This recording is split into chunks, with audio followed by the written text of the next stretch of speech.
নমস্কাৰ আমি লেটছ এপ্ৰচলে সকলোকে স্বাগতম জনাইছো আমি আজি দশম মানৰ অসমীয়া পাঠ্যক্ৰমৰ এটা বিশেষ প্ৰবন্ধলৈ আগবাঢ়ি যাব বিচাৰিছো আমি বহু দিনৰ আগতে দশম মানৰ বিশেষভাৱে প্ৰথম যেটো বৰগীত দিয়া আছিল বৰগীতটো সম্পৰ্কে আমি আলোচনা কৰিছো আমি বৰগীতৰ পাছত দশম মানৰ দ্বিতীয় এটা প্ৰবন্ধ বিশেষ প্ৰবন্ধ অসমৰ জনগোষ্ঠীৰ গাঁথনি আৰু সংস্কৃতি এই যেটো প্ৰবন্ধ আছে আব্দুছ সাত্তাৰ দেৱৰ এই প্ৰবন্ধটোলৈ আমি আগবাঢ়ি যাব বিচাৰিছো প্ৰথম কথা যে অসমৰ জনগোষ্ঠীৰ গাঁথনি আৰু সংস্কৃতি অসমৰ জনগোষ্ঠী আমি সকলোৱে এটা কথা জানো অসম নামৰ ভূখণ্ডৰ যেটো আমি ভূখণ্ডক বুজি পাওঁ সেই অসম নামৰ ভূখণ্ডৰ প্ৰাচীন কালৰ নাম কি আছিল আমি বহুতে কওঁ প্ৰাগজ্যোতিষপুৰ কামৰূপ অসম এনে ধৰণে কিন্তু কামৰূপৰ আসলতে ৰাজধানী হিচাপে চিহ্নিত আছিল প্ৰাগজ্যোতিষপুৰ আমি যদিও কওঁ প্ৰাগজ্যোতিষপুৰৰ ৰজা নৰকাসুৰৰ কথা তথাপি আমি কিংবদন্তিমূলক হিচাপে তথাপি কি হৈছে প্ৰাগজ্যোতিষপুৰ আছিল কামৰূপৰ এটা সময়ৰ ৰাজধানী গতিকে কামৰূপ যেটো ভূখণ্ডক আমি বুজাইছো যে যেটো ভূখণ্ডত প্ৰাচীন কালৰ পৰা এক ঐতিহ্য মহামণ্ডিত এক সংস্কৃতিয়ে গা কৰি উঠিছিল এই প্ৰাচীন কামৰূপ যেটো ভূখণ্ড আছিল এই প্ৰাচীন কামৰূপ ভূখণ্ড বিশেষভাৱে জনগোষ্ঠীয় লোকেৰে পৰিপূৰ্ণ আছিল বিশেষভাৱে এই কামৰূপ অঞ্চলত ৰাজত্ব কৰা বিশেষভাৱে তিনিটা আমি ৰাজবংশৰ বিষয়ে ক'ব পাৰো প্ৰথমটো হৈছে বৰ্মন বংশ আমি সকলোৱে জানো যে পুষ্য বৰ্মনে আসলতে কামৰূপৰ যেটো কামৰূপৰ যেটো ব্যৱস্থা সেই কামৰূপৰ ব্যৱস্থাটোক বিশেষ ধৰণে এটা নতুন ৰূপলৈ গতি কৰাইছিল আৰু এই বৰ্মন বংশৰ শ্ৰেষ্ঠতম ৰজাজনৰ নাম আমি সকলোৱে জানো যে কুমাৰ ভাস্কৰ বৰ্মা তাৰ পাছতো কিৰাতসকলৰ বিষয়ে আমি পাওঁ মহিৰংগ দানৱৰ বিষয়ে পাওঁ তাৰ পাছতো কিন্তু পাল বংশৰ যেটো শাসনাৱলী সেই পাল বংশৰ শাসনাৱলীৰ বিষয়ে আমি কামৰূপৰ যেটো ইতিহাস সেই ইতিহাসত আমি পাওঁ গতিকে প্ৰাচীন কামৰূপৰ বিশেষভাৱে শক্তিশালী তিনিটা ৰাজশক্তি আছিল যে বৰ্মনসকল কিৰাতসকল আৰু এই পাল বংশৰ যিসকল লোক আছিল আৰু এই পালসকলৰ 1140 খ্ৰীষ্টাব্দলৈকে পালসকলৰ শাসন চলিছিল আৰু 1140 খ্ৰীষ্টাব্দৰ পৰা লাহে লাহে পালসকলৰ পাল ৰাজ্য পতনৰ দিশে আগবাঢ়ি গৈছিল আৰু এই পতনৰ দিশে আগবাঢ়ি যোৱাৰ সেই সময়ছোৱাত আমি পাওঁ লাহে লাহে খণ্ড খণ্ড টুকুৰা টুকুৰকৈ অসমৰ ভিন্ন জাতি জনগোষ্ঠীয়ে বসবাস কৰিবলৈ আৰম্ভ কৰিছিল আৰু আমি এটা কথা জানো যে 1228 খ্ৰীষ্টাব্দত অসমত একেৰাহে 600 বছৰ ৰাজত্ব কৰা শক্তিশালী মংগোলীয় গোষ্ঠী টাইহোমসকল অসমত প্ৰৱেশ কৰিছিল আৰু তাৰ পাছৰ কালক্ৰমত প্ৰায় 600টা বছৰ তেওঁলোকে ৰাজত্ব কৰিছিল আৰু এই যেটো গোষ্ঠী এই যেটো মংগোলীয় গোষ্ঠী তোমালোকে পাঠটোত পাবা এই 1228 শতহা মংগোলীয় গোষ্ঠীটোৰ অসমত পদাপৰণৰ পিছতে আসলতে কামৰূপ নামৰ ভূখণ্ডৰ নামকৰণ অসম হিচাপে নামকৰণ হৈছিল এই যে আমি কলো যে বৰ্মন বংশ বা পাল বংশ বা কিৰাতসকলৰ কথাটো যে আমি কৈছো কিৰাত বুলি ক'লে সাধাৰণতে আমাৰ পাহাৰীয়া যিসকল জনজাতীয় বীৰ যোদ্ধা সেই যোদ্ধা লোকসকলক আসলতে কিৰাত বংশৰ অন্তৰ্গত বুলি ক'ব পৰা যায় সমগ্ৰ উত্তৰ পূব খণ্ডৰ যে অসম নাগালেণ্ড মেঘালয় মিজোৰাম আৰম্ভ কৰি একেবাৰে ভূটান নেপাললৈকে যিসকল মংগোলীয় গোষ্ঠীৰ লোক আছে এই গোটেই লোকসকলক আসলতে কিৰাত গোষ্ঠীয়ে সামৰি লয় বুলি আমি তথ্যমতে আসলতে পাওঁ গতিকে এই যেটো অসমৰ জনগোষ্ঠীৰ গাঁথনি আৰু সংস্কৃতি গতিকে এই কথাখিনিৰ পৰা আমাৰ এটা কথা সহজে অনুমেয় যে অসমৰ যিসকল প্ৰাচীন জনগোষ্ঠী আছিল প্ৰাচীন যিসকল ইয়াৰ থলুৱা বাসিন্দা আছিল প্ৰাচীন যিসকল মানুহ আছিল সেই মানুহসকল প্ৰকৃততে সকলো মানুহে আসলতে জনজাতীয় বা জনগোষ্ঠীয় মানুহ আছিল আৰু তোমালোকৰ পাঠটোৰ শিৰোনামটো হৈছে অসমৰ জনগোষ্ঠীৰ গাঁথনি আৰু সংস্কৃতি অসমৰ জনগোষ্ঠীৰ গাঁথনি মানে পাঠটোৱে বুজাব বিচাৰিছে যে অসমত যুগ যুগ ধৰি কোনখিনি জনগোষ্ঠীয় লোকে বসবাস কৰি আহিছে আৰু সেই জনগোষ্ঠীয় লোকৰ গাঁথনিত সেই জনগোষ্ঠীয় লোকৰ সমন্বয়ত সেই জনগোষ্ঠীয় লোকৰ একীভূত যেটো প্ৰচেষ্টা সেই একীভূত প্ৰচেষ্টাত কেনে ধৰণে অসমৰ সংস্কৃতি গঢ় লৈ উঠিছিল সেই বিষয়ে আসলতে পাঠটো তোমালোকক বিশেষ ধৰণে ইয়াত কি হৈছে আলোচনা কৰিবলৈ যত্ন কৰা হৈছে আৰু এটা কথা আমি মন কৰিব লাগে সংস্কৃতি শব্দটো সাধাৰণতে কি হয় আমি সাধাৰণতে কি হয় যেতিয়া আমি সংস্কৃতি বুলি কওঁ সংস্কৃতি বুলি ক'লে সাধাৰণতে আমাৰ সকলোৰে মগজলৈ আহে যে সংস্কৃতি মানে কি আমি বহুতে ধৰি লওঁ সংস্কৃতি শব্দটো হৈছে যে কি হৈছে কোনোবা গান নাচ বা সংস্কৃতি শব্দটো হৈছে কিবা এটা কোনোবা জাতি জনগোষ্ঠীৰ সাজপাৰ বাদ্যযন্ত্ৰ বা তেওঁলোকৰ সেই জাতি জনগোষ্ঠীটোৰ বা কি হৈছে বিভিন্ন ধৰণৰ উৎসৱ পাৰ্বণ এইবিলাকক কি হৈছে সংস্কৃতি বুলি কোৱা হৈছে এই যে আমি সাজপাৰৰ কথা ক'লো এই যে খাদ্যাভ্যাস প্ৰণালীৰ কথা ক'লো এই যে আমাৰ কি কয় বিভিন্ন ধৰণৰ বাদ্যযন্ত্ৰৰ কথা ক'লোঁ, উৎসৱ পাৰ্বণৰ কথা ক'লোঁ, এইবিলাক আচলতে পোনপটীয়াকৈ সংস্কৃতি বুলি ক'ব পৰা নাযায়। ইহঁত হৈছে সংস্কৃতিৰ এটা সৰু সৰু উপাদান। সংস্কৃতি হৈছে মানুহৰ মনত যিখিনি শুভ চিন্তাই মানুহক এলান্ধকলীয়া বিশ্বাসৰ অৱসান ঘটাই এটা দিশেৰে, এটা গতিশীল দিশেৰে, শুদ্ধ দিশেৰে লৈ যাব পৰা যিটো শক্তি, সেই শক্তিটোকে আচলতে সংস্কৃতি বুলি আখ্যা দিব পৰা যায়। সংস্কৃতি শব্দটো সংস্কাৰৰ পৰা আহিছে, তাক কৰ্ষণ কৰা ব্যৱস্থাৰ পৰা আহিছে। যেনেধৰণে প্ৰাচীন মানুহে গুহাত বসবাস কৰিছিল, যেনেকৈ কি কৈছে বাকীবিলাক জীৱ জন্তুৰ নিচিনাকৈ কেঁচাই মঙহ খাইছিল,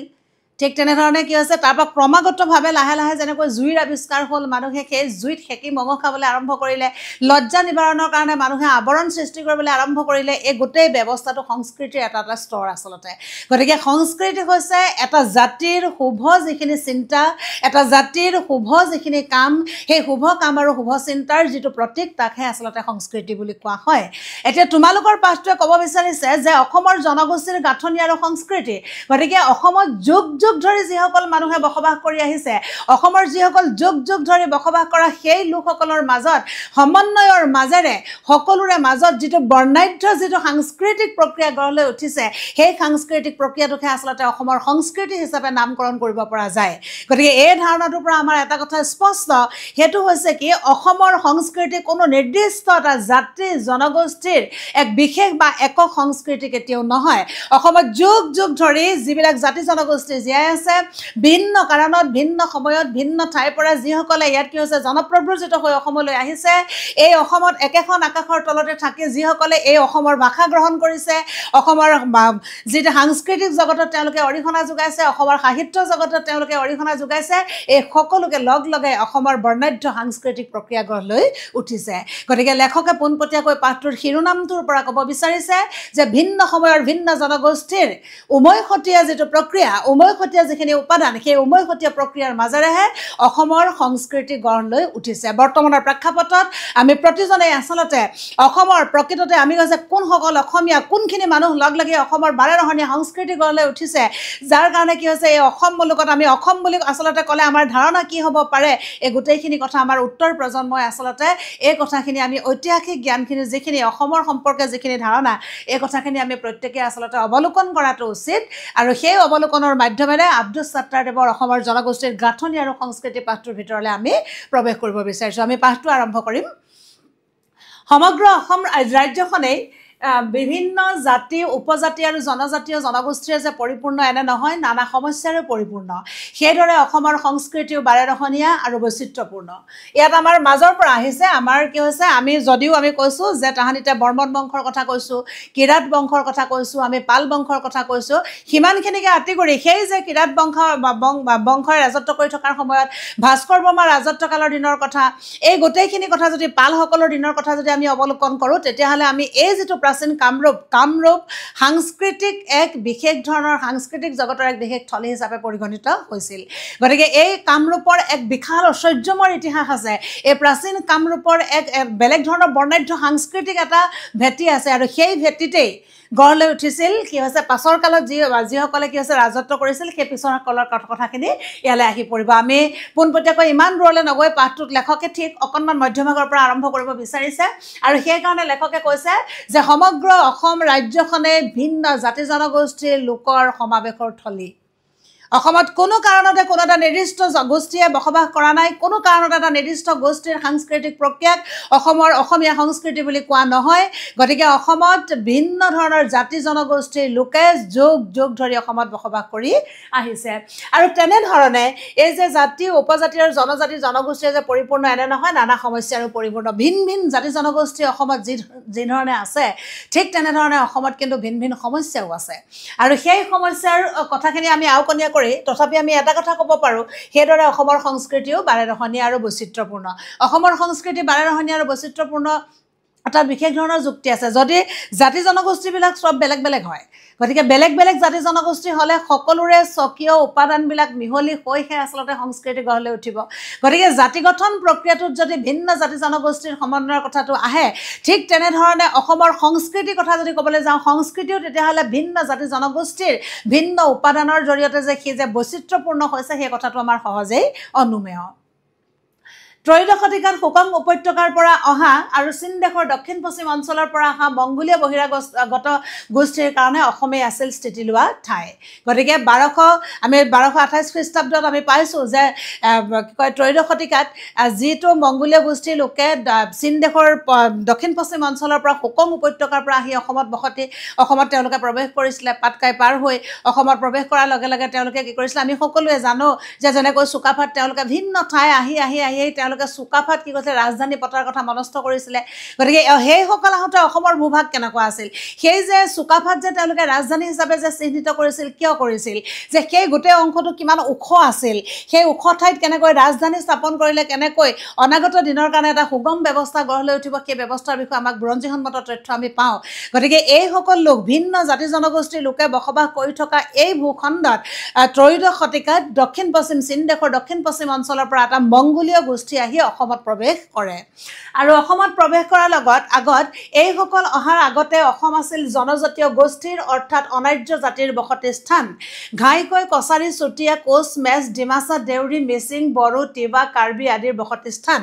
গতিকে আমি এটা কথা মন কৰিব লাগে এইকেইটা যিকেইটা জাতি জনগোষ্ঠী এই জাতি জনগোষ্ঠীকেইটাক আমি বিশেষ ধৰণে মনত ৰখাটো জৰুৰী আমি কৈছোঁ যে ত্ৰয়োদশ শতিকাত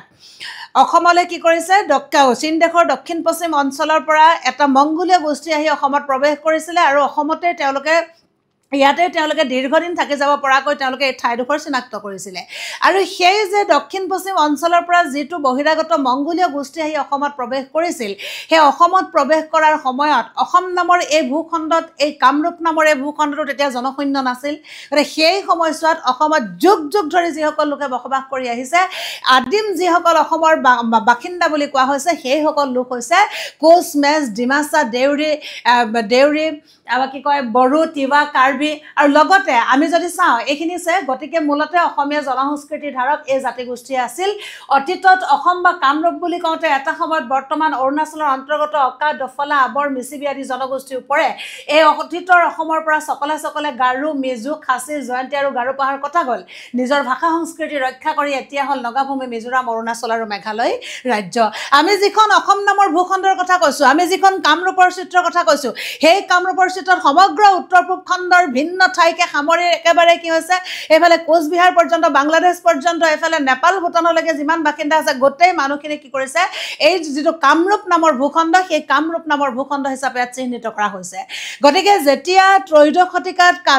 চীন দেশৰ দক্ষিণ পশ্চিম অঞ্চলৰ পৰা যিটো মংগোলীয় গোষ্ঠীৰ লোক অসমত আহি প্ৰৱেশ কৰে য'ত আমি কৈছোঁ যিসকল আহোমসকল আহি অসমত প্ৰৱেশ কৰিছিলে সেইখিনি সময়ত কিন্তু অসমত বড়ো মিচিং তিৱা কাৰ্বি কোচ মেচ ডিমাচা এই যিসকল জনগোষ্ঠীৰ লোক আছিল সেই গোষ্ঠীৰ লোকসকলে ইয়াত বসবাস কৰি আছিল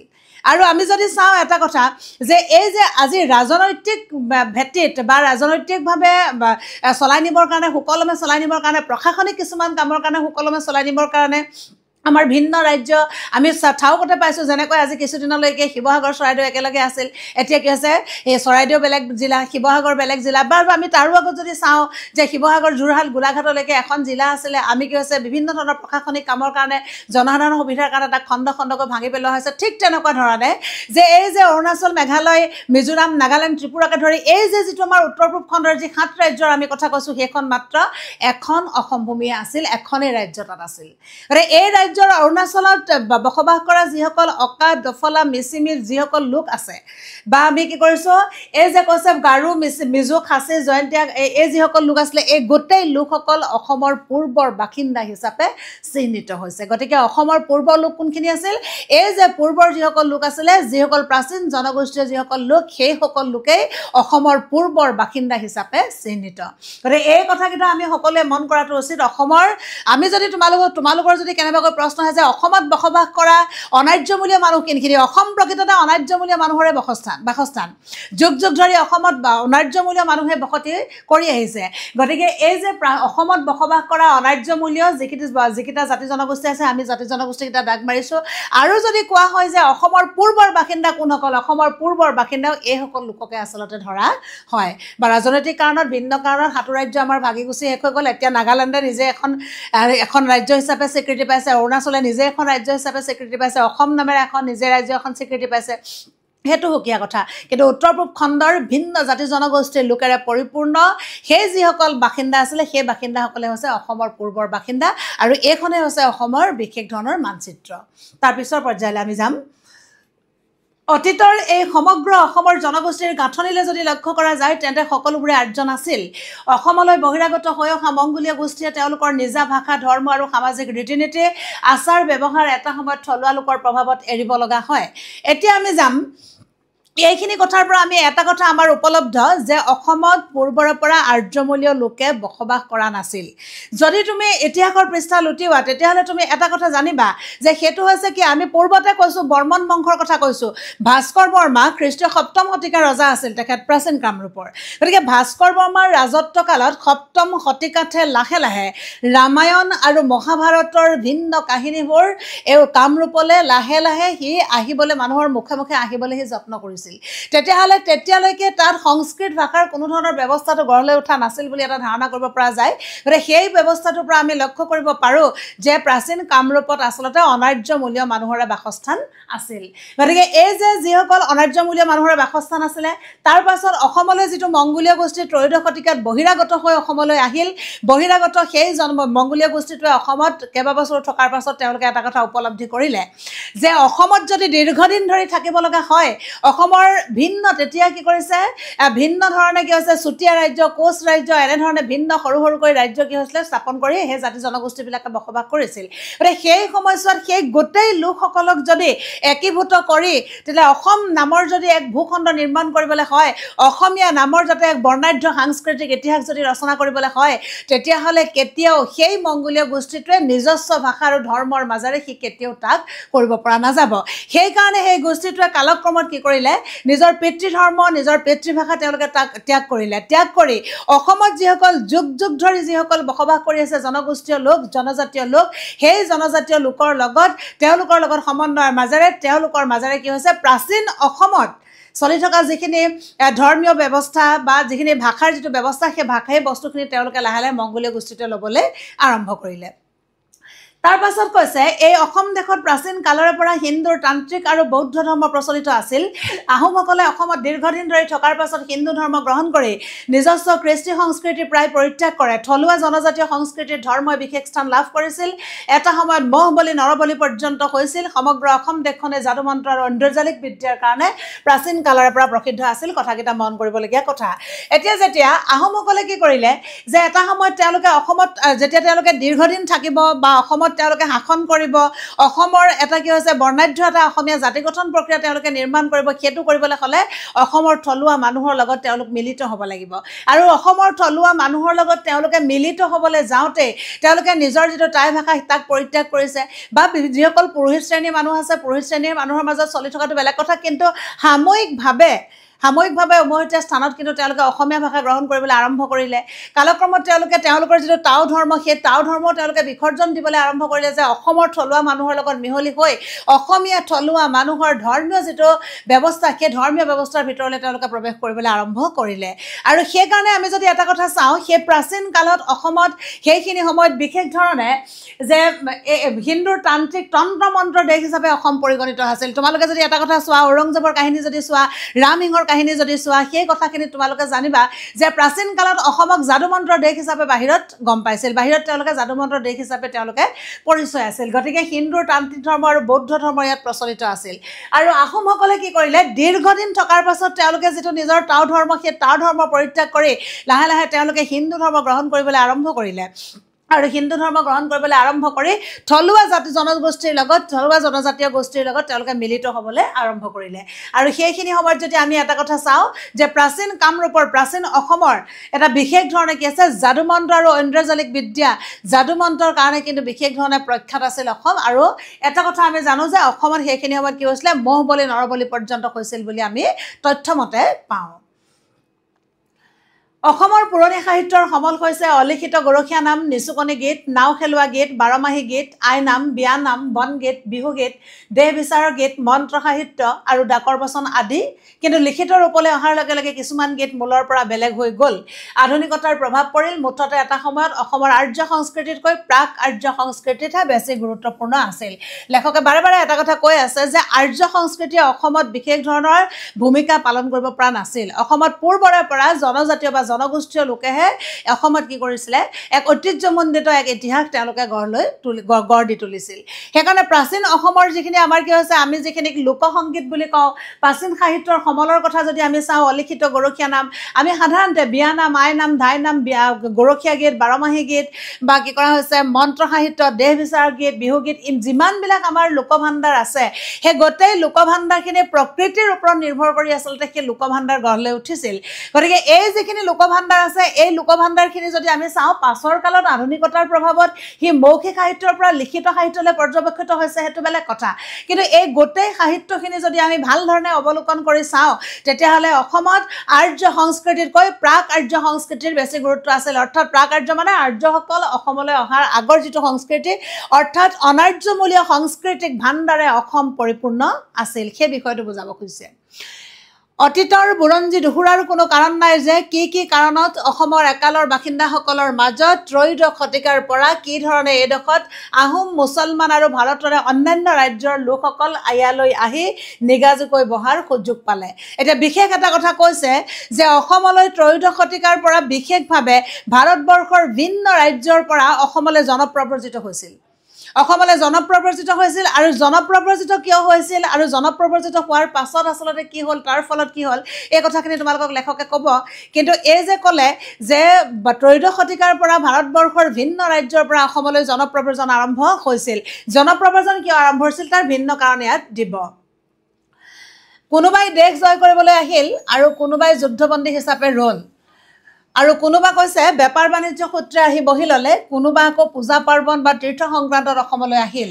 বহুতে আকৌ ৰজাঘৰীয়া পৃষ্ঠপোষকতাত অসম দেশত নিগাজিকৈ বহিল। আৰু সেই কালৰ সহজ সৰল কছাৰী, চুতীয়া, কোচ, বড়ো আদিয়ে নিৰ্বিবাদে সকলোকে গ্ৰহণ কৰিলে। সকলোৱে নিজ নিজ ধৰ্ম আচৰণ কৰি নিজ নিজ সংস্কৃতি ৰক্ষা কৰিবলৈ ল'লে। এতিয়া ক'লে যে ত্ৰয়োদশ শতিকাৰ পৰা বিশেষ ধৰণে আমি তাৰো আগত পাইছোঁ অনাৰ্যমূলীয় সাংস্কৃতিক ভাণ্ডাৰে অসম পৰিপূৰ্ণ আছিল।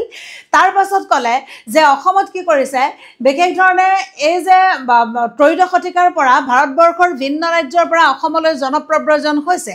আৰু ভিন্ন ৰাজ্যৰ পৰা অসমলৈ জনপ্ৰব্ৰজন কি কি কাৰণত হৈছে? কেতিয়াবা প্ৰশ্ন হয় যে ত্ৰয়োদশ শতিকাত ভাৰতৰ ভিন্ন ৰাজ্যৰ পৰা অসমলৈ জনপ্ৰব্ৰজন কিয় হৈছিল, জনপ্ৰব্ৰজনৰ কাৰণকেইটা কি? প্ৰথম কথা কৈছে ইয়াত যে কোনোবাই দেশ জয় কৰিবলৈ আহিল, কোনোবাই আকৌ যুদ্ধবন্দী হিচাপে ৰ'ল। কোনোবাই কি কৰিছে, অসমক আক্ৰমণৰ যিটো দৃষ্টিভংগী, বৈদেশিক আক্ৰমণ হিচাপে বিদেশীয়ে আক্ৰমণ কৰাৰ নিচিনাকৈ আক্ৰমণ কৰিবলৈ আহিছে। আৰু সেই আক্ৰমণৰ বেলিকা অসমীয়া মানুহৰ হাতত তেওঁলোক পৰাজয় বৰণ কৰিছে। আৰু পৰাজয় বৰণ কৰি যোৱাৰ পাছত তেওঁলোকে কি কৰিছে, যুদ্ধবন্দী হিচাপে অসমতে থাকি গৈছে। এই যে যুদ্ধবন্দী হিচাপে যে অসমত থাকি গৈছে, যুদ্ধবন্দী হিচাপে অসমত থাকি যোৱা লোকসকলে কিন্তু নিজৰ ঠাইলৈ তেওঁলোকে ঘূৰি যোৱাৰ কথাটো ভবা নাই বা ঘূৰি যোৱা নহ'ল। গতিকে ঘূৰি নোযোৱাৰ কাৰণে তেওঁলোকে বছৰ বছৰ ধৰি যুগ যুগ ধৰি অসমতে থাকিবলৈ ল'লে। কালক্ৰমত অসমীয়া ভাষা তেওঁলোকে গ্ৰহণ কৰিলে। অসমীয়া সাংস্কৃতিক ইতিহাসৰ প্ৰেক্ষাপটত তেওঁলোকে নিজকে অসমীয়া বুলি থিয় দিলে। কালক্ৰমত সেইসকল লোক অসমৰে অসমীয়া হৈ পৰিল। তাৰ পাছত আমি পাইছোঁ যে কোনোবা বেপাৰ বাণিজ্য সূত্ৰে আহি বহি ল'লে, কোনোবাই বেপাৰ বাণিজ্য সূত্ৰে। আমি এটা কথা সকলোৱে জানো, যেনেকৈ আমি ৰূপকোঁৱৰ জ্যোতিপ্ৰসাদ আগৰৱালা বুলি ক'লে আমি সকলোৱে জানো। কিন্তু ৰূপকোঁৱৰ জ্যোতিপ্ৰসাদ আগৰৱালাৰ পৰিয়াল অসমলৈ কি আহিছিল? পৰিয়াল অসমলৈ বেপাৰ বাণিজ্য সূত্ৰে আহিছিল। আমি ভিন্ন সময়ত দেখিছোঁ আমাৰ ভিন্ন ঠাইবিলাকত আমাৰ ভিন্ন ধৰণৰ যিসকল ব্যৱসায়ী যিসকল লোক আছে, সেই ব্যৱসায়ী লোকসকল প্ৰব্ৰজিত হৈ অসমলৈ আহিছে। কালক্ৰমত অসমতে তেওঁলোক থাকি গৈছে, অসমৰ ভাষা তেওঁলোকে গ্ৰহণ কৰিছে। অসমীয়া মাধ্যমৰ জৰিয়তে তেওঁলোকে কি কৰিছে, তেওঁলোকে নিজৰ উত্তৰ প্ৰজন্মক শিক্ষিত কৰি তুলিছে আৰু অসমতে তেওঁলোক অসমীয়া হিচাপে থাকি গৈছে। তাৰ পাছত কিছুমান আহিছে পূজা পাৰ্বণ তীৰ্থ সংক্ৰান্তত, আকৌ বহুতে আকৌ ৰজাঘৰীয়া পৃষ্ঠপোষকতাত। কিছুমানে কি কৰিছে, পূজা পাৰ্বণ কৰিবলৈ জোখাৰে। আমি এটা কথা সকলোৱে জানো যে ৰুদ্ৰসিংহৰ দিনত বিশেষ ধৰণে কি হৈছে, গৌড়দেশৰ পৰা 7জন ব্ৰাহ্মণ আৰু 7জন কায়স্থক অসমলৈ অনা হৈছিলে, যে অসমীয়া ভিন্ন ধৰণৰ বিধি উপাসনাৰ কাৰণে। যিহেতু আমি পাইছোঁৱে যে আহোমসকলে যি ধৰণৰ যিটো ব্যৱস্থা, তেওঁলোকৰ ধৰ্মীয় যিটো ব্যৱস্থা বা সেই ধৰ্মীয় ব্যৱস্থাৰ সৈতে সকলো মানুহ আচলতে কেতিয়াও যাব নোৱাৰে। গতিকে উমৈহতীয়া প্ৰেক্ষাপটত সকলোৱে গ্ৰহণ কৰিব পৰা নোহোৱাকৈ যে তেওঁলোকে কি হৈছে গৌৰ দেশৰ পৰা যিসকল হাতঘৰ ব্ৰাহ্মণ হাতঘৰ কায়স্থ লোক আহিছিলে তেওঁলোকক ৰজাঘৰীয়া কিতাপ লাভ কৰিছিলে বা ৰজাঘৰীয়া পৃষ্ঠপোষকতা বা তীৰ্থ পাৰ্বণ উৎসৱ পাৰ্বণৰ এনেকুৱা ভিন্ন কাৰণত কি হৈছে অসমলৈ জনপ্ৰব্ৰজিত হৈ আহিছিল গতিকে এই যিসকল লোকসকল আহিলে তেওঁলোকে অসমত থাকি বছৰ বছৰ তেওঁলোক থাকিবলৈ আৰম্ভ কৰিলে মই আগতেও কৈছোঁ অসমত থকাৰ পাছত তেওঁলোকে কি কৰিলে অসমৰ ভাষা গ্ৰহণ কৰিছে অসমৰ সংস্কৃতি গ্ৰহণ কৰি তেওঁলোকে হাড়ে সিমজুৱে অসমীয়া হৈছে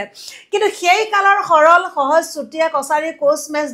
বৰুৱা দিয়া নিৰ্বিবাদে সকলোকে গ্ৰহণ কৰিলে সকলোৱে নিজ নিজ ধৰ্ম আচৰণ কৰি নিজৰ সংস্কৃতি ৰক্ষা কৰিবলৈ ল'লে আটাইতকৈ গুৰুত্বপূৰ্ণ কথা অসমত যুগ যুগ ধৰি জাতি জনগোষ্ঠীয় লোকে বসবাস কৰি আহিছে এই জাতি জনগোষ্ঠীয় লোকসকলৰ আটাইতকৈ ডাঙৰ কথা তেওঁলোকৰ মনটো বৰ উদাৰ আছিল মুকলিমূৰীয়া আছিল তেওঁলোকৰ ভিতৰত কোনো ধৰণৰ বেলেগ প্ৰকৃতি বা বেলেগ ধৰণৰ এটা মানসিকতা কেতিয়াও গঢ় লৈ উঠা নাছিল তেওঁলোকৰ উদাৰপন্থী যিটো ব্যৱস্থা সেই উদাৰপন্থী ব্যৱস্থাৰ কাৰণে সেই সময়ত যি কাৰণতে অসমলৈ প্ৰৱৰ্জিত হৈ নাহিছিল সেই প্ৰৱৰ্জিত লোকসকলক তেওঁলোকে খুব মৰমেৰে আদৰি লৈছিল গতিকে ভিন্ন কাৰণত বেপাৰ বাণিজ্য সূত্ৰে অসমলৈ যিসকল লোক আহিছিল বা যুদ্ধবন্দী হিচাপে অসমত যিসকল লোক থাকি গুচি গ'ল বা ৰজাঘৰীয়া পৃষ্ঠপোষকতাত যিসকল লোক অসমলৈ আহিছিলে সেই লোকসকলে যুগ যুগ ধৰি অসমত থকাৰ পাছত সেই কালত অসমত কোনখিনি মানুহ বসবাস কৰি আছিল আমি পাইছোঁ কোচ মেচ ডিমাচা তিৱা কাৰ্বি বড়ো এই যিসকল অসমৰ সহজ সৰল জনগোষ্ঠীয় লোক সেই জনগোষ্ঠীয় লোকসকলে কিন্তু এইসকল লোকক খুব আদৰেৰে গ্ৰহণ কৰিছিল আৰু গ্ৰহণ কৰাৰ পাছত কালক্ৰমত একেখন ঠাইতে থাকি তেওঁলোকে নিজস্বভাৱেও তেওঁলোকৰ সংস্কৃতি ৰক্ষা কৰি গৈছিল আৰু তেওঁলোকে কি হৈছে হাড়ে সিমজুৱে নিজকে অসমীয়া বুলি পৰিচয় দিছিল ইয়াৰ পিছত আমি যাম একে ভৌগোলিক পৰিবেষ্টনীত থাকি ওচৰা ওচৰ কৰি এটা সম্প্ৰদায় আন এটা সম্প্ৰদায়ৰ দ্বাৰা প্ৰভাৱিত হ'ল এই সময়ত বাহিৰৰ পৰা অহা মানুহবোৰ যি ঠাইৰ পৰা মূলতে আহিছিল সেই ঠাইৰ লগত সম্বন্ধ ছেট কৰি এই দেশৰ ভাষা সংস্কৃতি ক্ৰমান্বয়ে গ্ৰহণ কৰিবলৈ ধৰিলে এয়া হ'ল এটা সংস্কৃতি সম্পন্ন জাতি আন এটা সংস্কৃতি সম্পন্ন জাতিৰ লগত জাহ যোৱাৰ ব্যৱস্থা আৰু আটাইতকৈ ডাঙৰ কথাটো হৈছে একেটা ভৌগোলিক পৰিৱেশৰ মাজত তেওঁলোক বসবাস কৰিবলৈ আৰম্ভ কৰিলে ভিন্ন কাৰণত অসমলৈ প্ৰব্ৰজিত হৈ অহা লোকসকল যুগ যুগ ধৰি অসমত বসবাস কৰা জনগোষ্ঠীয় লোকসকল একেটা ভৌগোলিক পৰিবেষ্টনীৰ মাজত ওচৰা ওচৰকৈ বসবাস কৰিবলৈ আৰম্ভ কৰিলে তেতিয়াহ'লে বছৰ বছৰ যোৱাৰ পাছত ইটো সম্প্ৰদায় আন এটা সম্প্ৰদায়ৰ দ্বাৰা এটা জনগোষ্ঠী আন এটা জাতিৰ জৰিয়তে প্ৰভাৱিত হ'বলৈ আৰম্ভ কৰিলে সাজপাৰ খাদ্যাভ্যাস মানুহৰ চিন্তা আৱেগ সকলোৰে ক্ষেত্ৰত এটা বিৰাট পৰিৱৰ্তনৰ সূচনা হ'ল দিয়া লোৱা এৰা ধৰাৰ মাজেৰে এক বিৰাট সম্বন্ধৰ অসমৰ সাংস্কৃতিক পৰিক্ৰমা আৰম্ভ হ'ল আৰু সেইকাৰণে ইয়াত কোৱা হৈছে সেই সময়ৰ বাহিৰৰ পৰা অহা মানুহবোৰে যি ঠাইৰ পৰা মূলতে আহিছিল সেই ঠাইৰ লগত সম্বন্ধ ছেট কৰি এই দেশৰ ভাষা সংস্কৃতি ক্ৰমান্বয়ে গ্ৰহণ কৰিবলৈ ধৰিলে সেই ঠাইৰ পৰা যিসকল ঠাইৰ পৰা যেনেকৈ আহিছিল আমি লাচিত বৰফুকনৰ দিনৰ কথা পাওঁ লাচিত বৰফুকনৰ দিনত ৰামসিংহৰ যুদ্ধৰ কথা আমি পাওঁ ভিন্ন যুদ্ধপতি অসমতে থাকি যোৱাৰ কথা আমি পাওঁ সেই লোকসকলো কিন্তু কি কৰিছে পাছত আমি কৈছে ৰজাঘৰীয়া পৃষ্ঠপোষকতা তেওঁলোকে লাভ কৰাৰ কথা আমি বুৰঞ্জী তথ্যমতে পাওঁ সেই লোকসকল কিন্তু তেওঁলোকে থাকি নগৈ অসমতে থাকি অসমৰ মাত কথা গ্ৰহণ কৰি হাড়ে সিমজুৱে তেওঁলোক অসমীয়া হৈ পৰিল গতিকে একেটা ভৌগোলিক পৰিবেষ্টনীৰ মাজত একেখন মুকলি আকাশৰ তলত একেজাক বতাহ সেৱন কৰি একেখিনি চিন্তাৰ মাধ্যমেৰে হয়তো কাৰোবাৰ ধৰ্ম বেলেগ হ'ব পাৰে ভাষা বেলেগ হ'ব পাৰে উমৈহতীয়া প্ৰেক্ষাপটত কিন্তু এক অসমীয়া হিচাপে তেওঁলোক থিয় হ'ল গতিকে এই ব্যৱস্থাটোৰ কাৰণে যে অসমীয়া জাতিটো কি বুলি কোৱা হৈছে অতি গুৰুত্বপূৰ্ণ কথা ই হৈছে এটা সংস্কৃতি সম্পন্ন জাতি আন এটা সংস্কৃতি সম্পন্ন জাতিৰ লগত জাহ যোৱাৰ ব্যৱস্থা সংস্কৃতি সম্পন্ন বুলি মানুহক কেতিয়া কোৱা হয় যিজন মানুহে ব্যক্তিগতভাৱে যদি আমি অৱলোকন কৰোঁ তেতিয়াহ'লে যিজন মানুহৰ কাৰণে নিজৰ মতেই মত যিজনে নিজৰ মতেই কৰে যিজনে কি কৰিছে তেওঁ নিজৰ মতে কৰি একগুৱামী মনোভাৱৰ মাজত ৰক্ষণশীলতাৰ বেহুৰ ভিতৰত নিজৰটোকে শুদ্ধ বুলি প্ৰতিপন্ন কৰিব বিচাৰে সেইজন কেতিয়াও সমাজৰ কাৰণে লাগতিয়াল মানুহ হ'ব নোৱাৰে আমি সময়ৰ সোঁতত পৰিৱৰ্তনৰ বাটেৰে আমি নতুনত্বক আঁকোৱালি লৈ আমি যেনেকৈ নিজৰটো আমি ভাল বুলি কৈছোঁ ঠিক তেনেধৰণে আমি আনৰটো ভাল বুলি গ্ৰহণ কৰিব পৰা দক্ষতা যিজনৰ থাকিব সেইজনকে সংস্কৃতি সম্পন্ন ব্যক্তি বুলি কোৱা হয় গতিকে সামাজিক স্তৰতো ব্যৱস্থাটো তেনেকুৱাই যিটো জাতিত কি কৰা হৈছে যুগ যুগ ধৰি জাহ গৈছে আমি নদীৰ সোঁতিৰ নিচিনাকৈ যেনেকৈ নদীৰ সোঁতিয়ে কি কৰিছে আৱৰ্জনাবিলাকক ঠেলি লৈ গৈ এক কি হৈছে নতুন সোঁতিৰ সৃষ্টি কৰিছে সংস্কৃতিও তেনেকুৱা প্ৰবাহমান আচলতে সংস্কৃতি কেতিয়াও স্থবিৰ হ'ব নোৱাৰে ৰৈ যাব নোৱাৰে সংস্কৃতি যুগ যুগ ধৰি এলান্ধকলীয়া যিখিনি ব্যৱস্থা সেইখিনিক উৎখাত কৰি পুৰণিৰ সৈতে নতুনৰ সমন্বয়ৰ মাজেৰে যিটো নতুন বাৰ্তা আমাৰ মাজলৈ আহিব সেই গোটেই প্ৰক্ৰিয়াটোক আচলতে সংস্কৃতি বুলি কোৱা হৈছে তেনে ক্ষেত্ৰত অসমীয়া জাতিটোক সংস্কৃতি সম্পন্ন জাতি বুলি কিয় কোৱা হৈছে অসমত যুগ যুগ ধৰি যিসকলক সঁচা অৰ্থতে আমি অসমীয়া বুলি কৈছোঁ যুগ যুগ ধৰি যিসকল জাতি জনগোষ্ঠীৰ লোক বসবাস কৰি আহিছে বড়ো মিচিং তিৱা কাৰ্বি কোচ মেচ ডিমাচাৰ পৰা আৰম্ভ কৰি এইসকল লোকে কিন্তু সেইখিনি সময়ত ভিন্ন ঠাইৰ পৰা অহা প্ৰব্ৰজিত লোকক তেওঁলোকে কেতিয়াও শত্ৰুজ্ঞান কৰা নাছিল সেই শত্ৰুজ্ঞান নকৰি সেই লোকসকলক তেওঁলোকে মৰমেৰে আদৰি লৈছিল বলপূৰ্বক কেতিয়াও কৰা নাছিল যে যুগ যুগ ধৰি অসমত যি ধৰ্ম চলিছে সেই ধৰ্মই ল'ব লাগিব যুগ যুগ ধৰি অসমৰ সাংস্কৃতিক প্ৰেক্ষাপট যিটো সেইটোৱে তেওঁলোকে গ্ৰহণ কৰিব লাগিব বুলি কেতিয়াও দাবীদাৰ নাছিল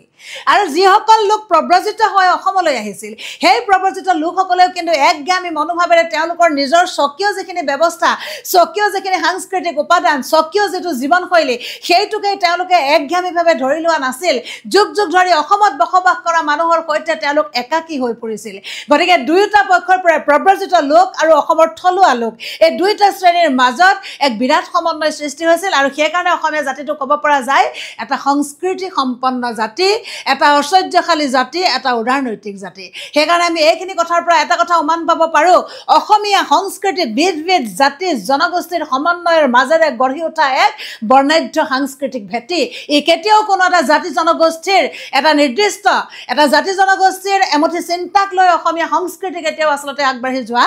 নাই আৰু সেইটো অৰ্থতে অসমীয়া জাতিটোক এটা সংস্কৃতি সম্পন্ন জাতি বুলি কোৱা হৈছে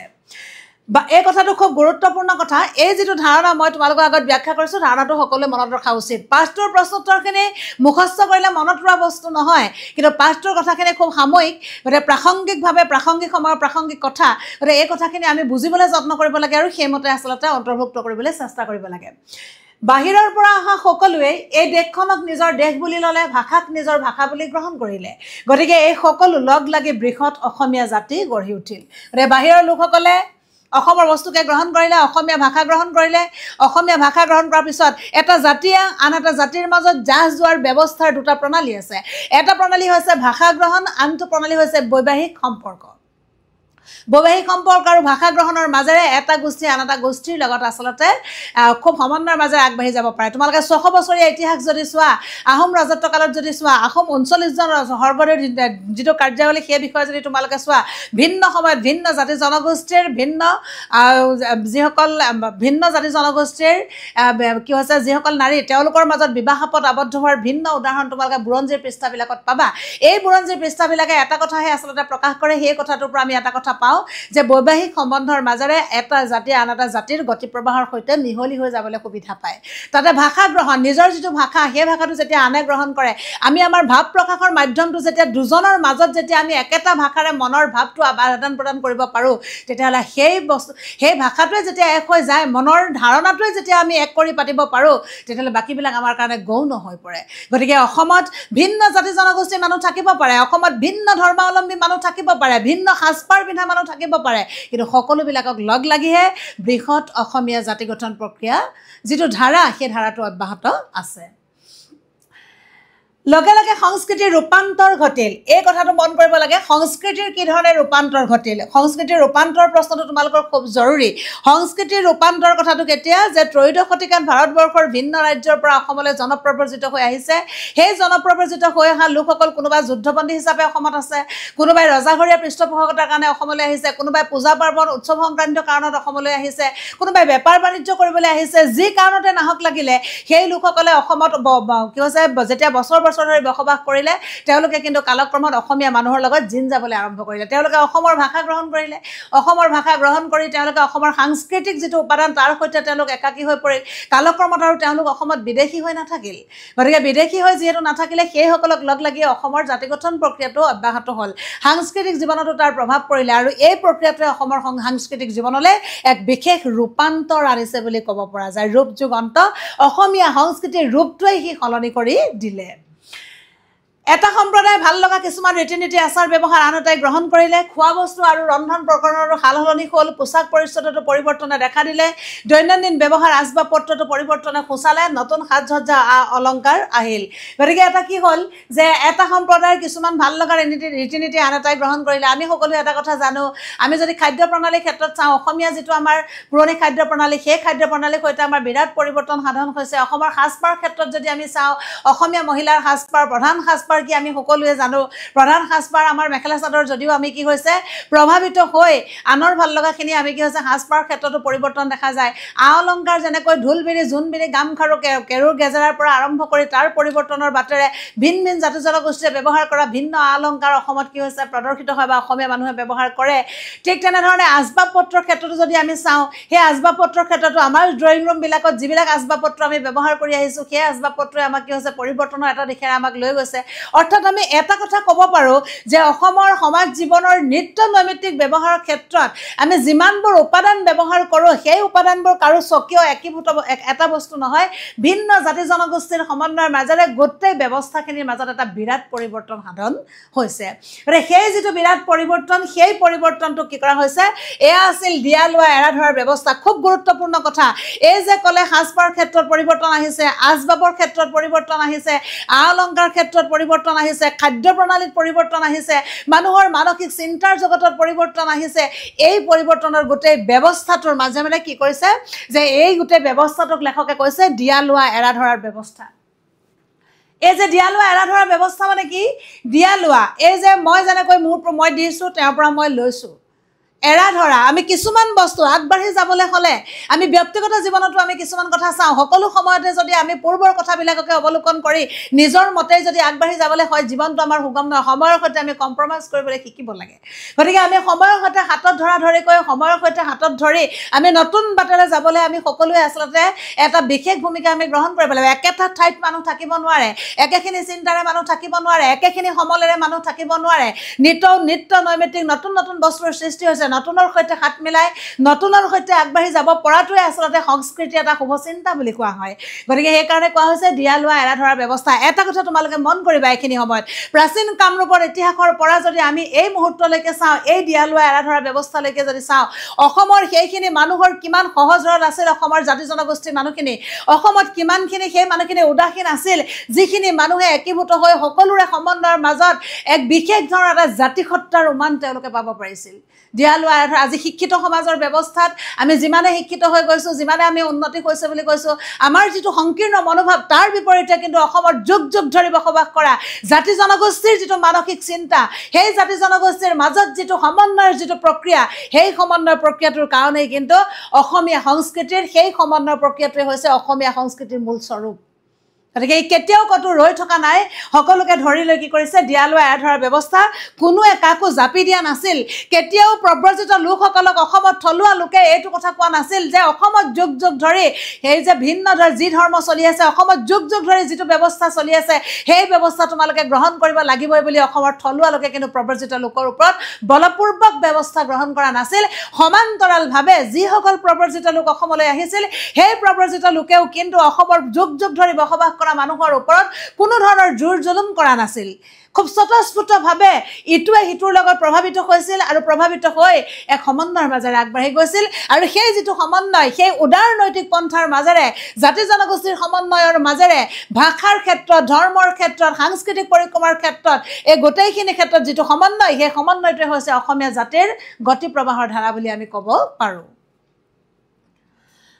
ভাষাৰ ক্ষেত্ৰতো একেই থলুৱা অসমীয়া ভাষাটো নানা ভাষাৰ শব্দমালাই ঠাই পাইছে ভাষিক সংমিশ্ৰণে অসমীয়া জাতিক আৰু সংস্কৃতিক বেছি কটকটীয়া কৰিলে ছুটি প্ৰশ্ন কেতিয়াবা খুব আহে যে অসমীয়া ভাষাক কিহেৰে অসমীয়া জাতিটোক কিহেৰে কটকটীয়া কৰিলে ভাষিক সংমিশ্ৰণ আৰু কৈছে গতিকে অসমীয়া সংস্কৃতিত ইয়াৰ পূৰ্বৰ থলুৱা গোষ্ঠীৰ উপাদানৰ উপৰি আহোম মুছলমান উত্তৰ ভাৰতীয় ব্ৰাহ্মণ ক্ষত্ৰিয়সকলৰ সংস্কৃতিগত উপাদানৰ সংমিশ্ৰণ ঘটিল এতিয়া কি হৈছে ভাষাৰ ক্ষেত্ৰত সমন্বয় হৈছে আমি সকলোৱে জানো যে তোমালোকে পাঠটোত পাবাগৈ সংস্কৃত ভাষাৰ প্ৰভাৱ কি কৰিছে অসমীয়া ভাষাত পৰিছে যেনেকৈ আমি চন্দ্ৰ সূৰ্য পৃথিৱী আমি এনেধৰণে ব্যৱহাৰ কৰিছোঁ গোটেই বস্তুখিনি সংস্কৃতমূলীয় আমি যেনেকৈ চিয়াহী কলম দোৱাত এনেধৰণে ব্যৱহাৰ কৰিছোঁ এইবিলাক কি হৈছে যুগ যুগ ধৰি পাৰ্চী ভাষাৰ পৰা এইবিলাক ভাষা আহিছে এইবিলাকক আমি হাড়ে হিমজুৱে অসমীয়া বুলি কৈছোঁ আমি হাড়ে হিমজুৱে অসমীয়া আছিলে পাৰ্চী ভাষাৰ পৰা আহিছে অসমত যিমানবিলাক অনুচ্চাৰ পয়োভৰ থকা যিমানবোৰ শব্দ আছে যেনেকৈ আমি কৈছোঁ নামদাং নামচাং এনেকুৱা দিক্ৰং এনেকুৱা ধৰণৰ অনুচ্চাৰৰ পয়োভৰ যিটো আছে সেই অনুচ্চাৰৰ পয়োভৰ যিমানবোৰ শব্দ আছে এইবিলাক চব টাইমূলীয় শব্দ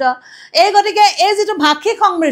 সংমিশ্ৰণ মানে যেতিয়া যুগ যুগ ধৰি বিভিন্ন জাতি জনগোষ্ঠীৰ লোক বসবাস কৰিছে বসবাস কৰোঁতে ইটোৰ কিছুমান শব্দৰ উপাদান সিটো ভাষাত সোমাইছে সিটোৰ শব্দৰ উপাদান তেনেকৈ সিটো ভাষাত সোমাইছে সেই প্ৰক্ৰিয়াটোক ভাষিক ভাষিক সংমিশ্ৰণ বুলি কোৱা হয় সংমিশ্ৰণ মানে হৈছে মিহলি হৈ যোৱা একাকাৰ হৈ যোৱা গতিকে ভাষিক সংমিশ্ৰণে জাতিটোক বেছি কটকটীয়া কৰিবলৈ আৰম্ভ কৰিলে অসমীয়া ভাষাটো কোনো নিৰ্দিষ্ট জাতি জনগোষ্ঠীৰ একক ভাষা নহয় ভিন্ন জাতি জনগোষ্ঠীৰ সমন্বয়ৰ মাজেৰে ভিন্ন উপাদানৰ মাজেৰে অসমীয়া ভাষাই এক বিশেষ ধৰণে স্বীকৃতি লাভ কৰিছে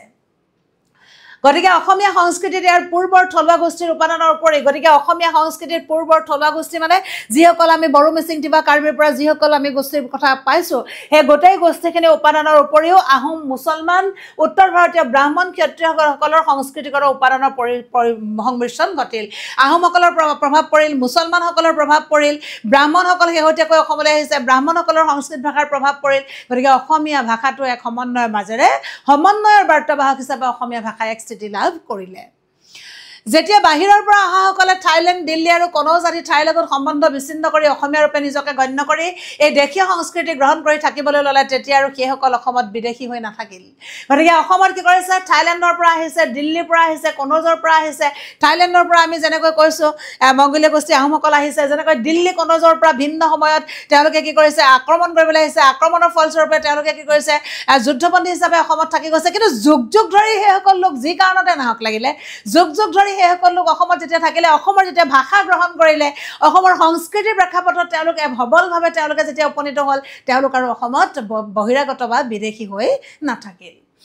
একমাত্ৰ নিজ নিজ ধৰ্ম পালন কৰি সংস্কৃতিগতভাৱে থকাটোতে স্বকীয়তা পৰিলক্ষিত হ'ল গতিকে নিজ নিজ ধৰ্ম পালন কৰিব যেনেকৈ আমি পাইছোঁৱেই যে অসমত কি কৰা হৈছে ভিন্ন জাতি জনগোষ্ঠীৰ লোক আছে যেনেকৈ আমি ধৰ্ম পালন কৰিবলৈ যাওঁতে যেনেকৈ আমাৰ কি হৈছে হিন্দু ধৰ্মাৱলম্বী লোক গৈছে মন্দিৰলৈ গৈছে কোনোবা আমাৰ কি হৈছে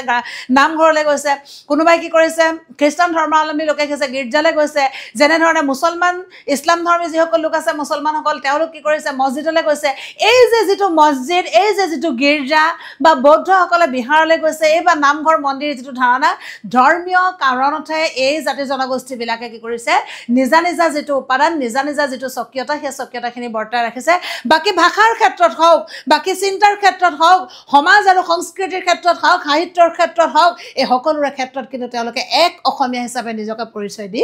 আহিছে তাৰ পাছত ক'লে ভাৰতৰ সংবিধানৰ স্বীকৃত ধৰ্ম নিৰপেক্ষ নীতি অঘোষিত কালৰ ভাৱে কোনোবা কালৰে পৰা অসম ৰাজ্যত বৰ্তি আছিল 1947 চনৰ 15 আগষ্টত ভাৰত স্বাধীন হৈছে আমি জানো 1948 চনৰ 26 যিটো জানুৱাৰী 26 জানুৱাৰীত আমাৰ কি হৈছে সংবিধানখন আমাৰ কি কৈছে বলবৎ কৰা হৈছে সেই সংবিধানত এটা বিশেষ ধৰণৰ এটা কি আছে যে অধিকাৰৰ কথা কোৱা হৈছে যে আমাৰ ভাৰতবৰ্ষখন কি হৈছে সমাজবাদী ধৰ্ম নিৰপেক্ষ ৰাষ্ট্ৰ গতিকে সমাজবাদী ধৰ্মীয় নিৰপেক্ষ ৰাষ্ট্ৰ ভাৰতে স্বাধীনতা পোৱাৰ পাছতে সংবিধানত স্বীকৃতি পাইছে কিন্তু অসম মুলুকত আটাইতকৈ ডাঙৰ কথা অসম মুলুকত কিন্তু ভিন্ন জাতি জনগোষ্ঠীৰ মাজত এই যিসকল সহজ সৰল উদাৰনৈতিক যিসকল জাতি জনগোষ্ঠীয় লোক আছিল সেইসকলে কিন্তু যুগ যুগ ধৰি অসমত অঘোষিত কালৰে পৰা কোনো ধৰণৰ সংবিধানে ঘোষণা নকৰা কালৰে পৰা অসমতে এই সহজ সৰল মানুহে কিন্তু ধৰ্ম নিৰপেক্ষতাক বিশেষভাৱে তেওঁলোকে বিশেষ গুৰুত্ব দি অহা দেখিবলৈ পোৱা গৈছে গতিকে সেইটো ফালৰ পৰা আমি যদি চাওঁ ধৰ্ম পালন কৰিবলৈ যোৱাটোতে নামঘৰ মছজিদ মন্দিৰ বৌদ্ধ বিহাৰ আদি অনুষ্ঠান প্ৰৱৰ্তন হোৱা দেখিবলৈ পাওঁ বাকী সকলো ক্ষেত্ৰত বিৰাট অসমীয়া জাতি এটা সংমিশ্ৰিত সংস্কৃতি সম্পন্ন জাতি ইয়াক নুই কৰাৰ কোনো যুক্তি তৰ্কৰ অৱকাশ নাই ধৰ্মৰ কথাটো বেলেগ ধৰ্মীয় ক্ষেত্ৰত কি কৰিছে ভিন ভিন সময়ত ভিন্ন জাতি জনগোষ্ঠীৰ মানুহে নিজৰ স্বকীয় ধৰ্মটো তেওঁলোকে পালন কৰিবৰ কাৰণে নিজৰ নিজৰ ঠাইলৈ গৈছে সেই ধৰ্মৰ ক্ষেত্ৰতো যদি আমি বাদ দি দিওঁ বাকী সকলোৰে ক্ষেত্ৰত কিন্তু অসমীয়া জাতিত অসমীয়া মানুহে কি কৰিছে সেই গোটেইখিনি লগ লাগি ভাষাৰ ক্ষেত্ৰত হওক অলংকাৰ ক্ষেত্ৰত হওক সাজপাৰৰ ক্ষেত্ৰত হওক বিভিন্ন সাংস্কৃতিক পৰিক্ৰমাৰ ক্ষেত্ৰত হওক এক বিৰাট অসমীয়া জাতি হিচাপে তেওঁলোক স্বীকৃতি পাইছে গতিকে এই ক্ষেত্ৰত আমি পাইছোঁ গতিকে এই গোটেই কথাখিনি যদি আমি চাওঁ তেতিয়াহ'লে অসমীয়া জাতি এটা সংমিশ্ৰিত সংস্কৃতি সম্পন্ন জাতি শব্দকেইটা তোমালোকে মন কৰিবা গুৰুত্ব দিবা সংমিশ্ৰিত মানে হৈছে মিহলি হৈ যোৱা কোন কেতিয়া আহিছিলে কি কাৰণত আহিছিলে তাৰ উত্তৰ প্ৰজন্মই সেইটো ধৰিব নোৱাৰে কোন কেতিয়া কেনেধৰণে কাৰ পিতৃধৰ্ম কি আছিল কোন ঠাইৰ পৰা আহিছিলে সেই কথাটো মানুহে পাহৰি গ'ল অসম নামৰ ভূখণ্ডত তেওঁলোকে যুগ যুগ ধৰি বসবাস কৰিছে মিহলি হৈ সকলো জাতি জনগোষ্ঠী একেটা ভূখণ্ডৰ মাজত মিহলি হৈ গ'ল সেইটো কোৱা হৈছে সংমিশ্ৰিত মিহলি হৈ যোৱা আৰু ক'লে সংস্কৃতি সম্পন্ন জাতি সংস্কৃতি সম্পন্ন শব্দটো আমি আগতেও পাইছোঁ সংস্কৃতি সম্পন্ন জাতি বুলি এই কাৰণে কোৱা হৈছে সাংঘাতিক ধৰণে ইয়াত জাহ যোৱাৰ প্ৰক্ৰিয়া এটা গঢ় লৈ উঠিছে গতিকে অসমীয়া জাতিটো এটা সংমিশ্ৰিত সংস্কৃতি সম্পন্ন জাতি তাক নৈ কৰাৰ কোনো যুক্তি তৰ্কৰ অৱকাশ নাই নৈ মানে তাক নহয় বুলি ক'ব পৰা কোনো ধৰণৰ যুক্তিৰ ঊৰ্ধত কেতিয়াও যুক্তি আচলতে নাই এই সময়খিনিলৈকে আমি এটা কথা পাইছোঁ, অসমীয়া জাতিটো প্ৰকৃততে এটা বলিষ্ঠ, এটা শক্তিশালী, এটা ঐতিহ্যশালী এটা জাতি, যিটো জাতিয়ে ভিন্ন জাতি জনগোষ্ঠীৰ সমন্বয়ৰ মাজেৰে বিৰাট সাংস্কৃতিক পৰিক্ৰমাৰ মাজেৰে এক বৰ্ণাঢ্য অসমীয়া সাংস্কৃতিক ভেটি গঢ়ি তুলিছে। প্ৰশ্ন হয়, বিভিন্ন ধৰ্মাৱলম্বী আৰু বিভিন্ন ভাষাগোষ্ঠী থকা স্বত্তেও এই সকলোবোৰ কেনেকৈ অসমীয়া হৈছে? মিচিং, কছাৰী, তিৱা, কাৰ্বি, দেউৰী আদি সম্প্ৰদায়ে নিজ নিজ ভাষা জীয়াই ৰখাৰ উপৰিও অসমীয়া ভাষাটো বুজে আৰু কয়। বাহিৰৰ পৰা অহা সকলোৱে অসমীয়া ভাষাৰে এইসকলৰ মূলৰ ভাষাগোষ্ঠীৰ লগত ভাৱৰ আদান প্ৰদান কৰে। আটাইতকৈ ডাঙৰ সমস্যা, আমি যদি ধৰ্মৰ ক্ষেত্ৰত চাওঁ, ভিন ভিন ধৰ্মৰ মানুহ অসমত আছে। ভিন ভিন জাতি জনগোষ্ঠীয়ে ভিন ভিন ধৰণৰ উপাসনাৰ থলী হিচাপে ভিন ভিন ধৰণে ব্যৱহাৰ কৰি অহাৰ উপৰিও অসমত কি হৈছে, খ্ৰীষ্টিয়ান, হিন্দু, মুছলমানৰ পৰা আৰম্ভ কৰি ভিন্ন ধৰ্মাৱলম্বী মানুহ অসমত আছে। গতিকে ধৰ্মৰ ক্ষেত্ৰত যদি আমি চাওঁ, সাজপাৰৰ পৰিৱৰ্তন আছে, ধৰ্মৰ পৰিৱৰ্তন আছে, ভাষাৰ পৰিৱৰ্তন আছে, ভাষাৰ পাৰ্থক্য আছে, গোটেই ব্যৱস্থাখিনি ইমান বেলেগ হৈ থকাৰ পাছতো তেতিয়াহ'লে প্ৰশ্ন হয়, বিভিন্ন ধৰ্মাৱলম্বী আৰু বিভিন্ন ভাষাগোষ্ঠী থকা স্বত্তেও সকলোবোৰ কেনেকৈ অসমীয়া হৈছে? ধৰ্ম বেলেগ, তেওঁলোকৰ ভাষা বেলেগ, তেতিয়াহ'লে এইসকল লোকক অসমীয়া বুলি কেনেকৈ কোৱা হৈছে? তাৰ উত্তৰটো দিছে, মিচিং, কছাৰী, তিৱা, কাৰ্বি, দেউৰী আদি সম্প্ৰদায়ে নিজ নিজ ভাষা জীয়াই ৰখাৰ উপৰিও অসমীয়া ভাষাটো বুজে আৰু কয়। আমি যদি জনগোষ্ঠীয় মানুহৰ ক্ষেত্ৰত চাওঁ, যেনেকৈ মিচিং লোকসকলৰ মাজত তেওঁলোকে মিচিং ভাষাৰে কথা পাতে, উমৈহতীয়া স্থানত কিন্তু অসমীয়া ভাষাৰে কথা কয়।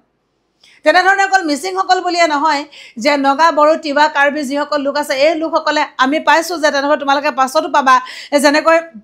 আমি কৈছোঁ যে অসমীয়া বুলি ক'বলৈ যাওঁতে প্ৰাচীন একেবাৰে অৰুণাচলৰ অকা দফলা মিচিমিৰ পৰা এই গোটেই ব্যৱস্থাটো আছে। তোমালোকে নিশ্চিতভাৱে শব্দ ভাষা শুনিছা, নাগামিজ, নেফামিজ বা অৰুণামিজ এনেকুৱা ধৰণৰ কথাখিনি শুনিছা। নগাৰ দোৱান আৰু অসমীয়া ভাষাৰ মিহলি হৈ কি হৈছে, নাগামিজ যেনেকৈ সৃষ্টি হৈছে, উমৈহতীয়া ভাষা, এইটো এটা কি হৈছে, যোগসূত্ৰ এটা ভাষা হিচাপে পৰিগণিত। বা অৰুণাচলী বিভিন্ন ধৰণৰ জাতি জনগোষ্ঠী যিসকল আছে, অকা দফলা মিচিমিৰ পৰা আৰম্ভ কৰি এই লোকসকলে কি কৰিছে, তেওঁলোকৰ ভাষা বা দোৱান, সকলোৰে ভাষা নাই, কিছুমানৰ দোৱান আছে, এইসকলৰ লগত অসমীয়া ভাষাৰ মিশ্ৰণৰ ফলস্বৰূপে যিটো নেফামিজ বা অৰুণামিজ ভাষাৰ সৃষ্টি হৈছে, এই বিষয়ে আমি জানো। গতিকে এই গোটেই এলেকাটোৰ যিটো মূল ভাষাটো আছিলে সেইটো অসমীয়া ভাষা। কালক্ৰমত তেওঁলোকে আমি উমৈহতীয়া যিটো ভাষা, আমাৰ প্ৰত্যেকৰে নিজা নিজা ভাষা আছে, এইটো সঁচা, কিন্তু উমৈহতীয়া স্থানত ভিন্ন জাতি জনগোষ্ঠীৰ মানুহে কিন্তু আমাৰ মনৰ বাৰ্তাটো প্ৰকাশ কৰিবলৈ যাওঁতে আমি অসমীয়া ভাষাৰে কথা পাতিছোঁ, অসমীয়া ভাষাৰে আমি ইজনৰ সিজনৰ কথা আমি আচলতে মনৰ ভাৱটো বুজি পাইছোঁ। সেইকাৰণে কৈছে, বাহিৰৰ পৰা অহা সকলোৱে এই অসমীয়া ভাষাৰে এইসকল মূলৰ ভাষাগোষ্ঠীৰ লগত ভাৱৰ আদান প্ৰদান কৰে। যিকোনো কাৰণত বাহিৰৰ পৰা যিসকল লোক আহে, যি প্ৰব্ৰজিত হৈ যিসকল লোক আহিছে, হাড়ে হিমজে তেওঁলোক অসমীয়া হৈছে, অসমীয়া ভাষা তেওঁলোকে গ্ৰহণ কৰিছে, গতিকে অসমীয়া ভাষাটো তেওঁলোকে বুজিও পায়, তেওঁলোকে অসমীয়া ভাষাটো কয়ও। সেয়েহে মেঘালয়, নাগালেণ্ড, অৰুণাচলকে লৈ এই গোটেই অঞ্চলৰ সামূহিক ভাষাটো আছিল অসমীয়া। আমি কৈছোঁৱে যে গোটেই উত্তৰ পূব খণ্ড সামৰি যদি গোটেই অসম নামৰ ঠাইডোখৰ আছিল, তেতিয়াহ'লে তাৰ উমৈহতীয়া ভাষাটো অসমীয়াই আছিল। ভিন্ন জাতি জনগোষ্ঠীয়ে নিজৰ ভিতৰত তেওঁলোকৰ নিজৰ দোৱান বা ভাষা ব্যৱহাৰ কৰাৰ উপৰিও উমৈহতীয়া স্থানত তেওঁলোকে অসমীয়া ভাষাটো বুজিছিল আৰু কৈছিল। গতিকে সকলোকে এই গোটেই মানুহখিনিক ধৰি ৰখাৰ ব্যৱস্থাটো আচলতে অসমীয়া ভাষাই বিশেষভাৱে পালন কৰিছিল। তাৰপিছত আমি দেখা যায় সকলোকে বান্ধি থোৱা এনাজৰীডাল আছিল অসমীয়া ভাষা। এই ভিন্ন জাতি জনগোষ্ঠীৰ যিসকল লোক আছে, বহিৰাগত হওক, থলুৱা হওক, ভিন্ন জাতি জনগোষ্ঠীৰ লোক হওক, এই গোটেই মানুহখিনিক ধৰি ৰখা গোটেই ব্যৱস্থাটো আছিলে ভাষা। আমি অকণমান আগত কৈছোঁ, এটা জাতি আন এটা জাতিৰ মাজত জাহ যোৱাৰ আটাইতকৈ শক্তিশালী প্ৰক্ৰিয়াটো হৈছে ভাষা। মোৰ নিজৰ মাতৃভাষাৰে যেতিয়া মোৰ আনৰ এজনৰ লগত মই যেতিয়া একেজন দুজন মানুহ, আমাৰ ধৰ্ম জাতি বেলেগ হ'ব পাৰে, যেতিয়া আমি একেটা ভাষাৰে প্ৰাণৰ কথাবিলাক আদান প্ৰদান কৰিব পাৰোঁ, তেতিয়াহ'লে বাকীবোৰ কথা আমাৰ কাৰণে গৌণ হৈ পৰে। আমাৰ মনৰ ভাৱটো আমি একেলগে প্ৰকাশ কৰিব পাৰিছোঁ, আৰু সেই ভাষা গ্ৰহণৰ ব্যৱস্থাটোৰ মাজেৰে, ভাষা সত্তাটোৰ মাজেৰে এটা জাতি সদায় শক্তিশালী হৈ অৱতীৰ্ণ হ'ব পাৰে। গতিকে এটা জাতি আগবাঢ়ি যোৱাৰ ক্ষেত্ৰত, এটা জাতিয়ে সক্ৰিয় ভূমিকা পালন কৰাৰ ক্ষেত্ৰত, এটা জাতি সবলভাৱে বিশ্ব দৰবাৰত থিয় হৈ থকাৰ ক্ষেত্ৰত ভাষাই বিশেষ ভূমিকা পালন কৰে। গতিকে এই গোটেই যিটো ব্যৱস্থা, গোটেই নৰ্থ ইষ্টৰ, গোটেই উত্তৰ পূব খণ্ড সামৰি ৰখাৰ মূল ব্যৱস্থাটোৱে হৈছিলে অসমীয়া ভাষা। ভাষিক সংমিশ্ৰণৰ কাৰণে অসম ৰাজ্যত আহোম ভাষাৰে, ব্ৰাহ্মণ ক্ষত্ৰিয় সংস্কৃতেৰে আৰু মুছলমানে আৰবী ফাৰ্চীৰে কথা নাপাতে।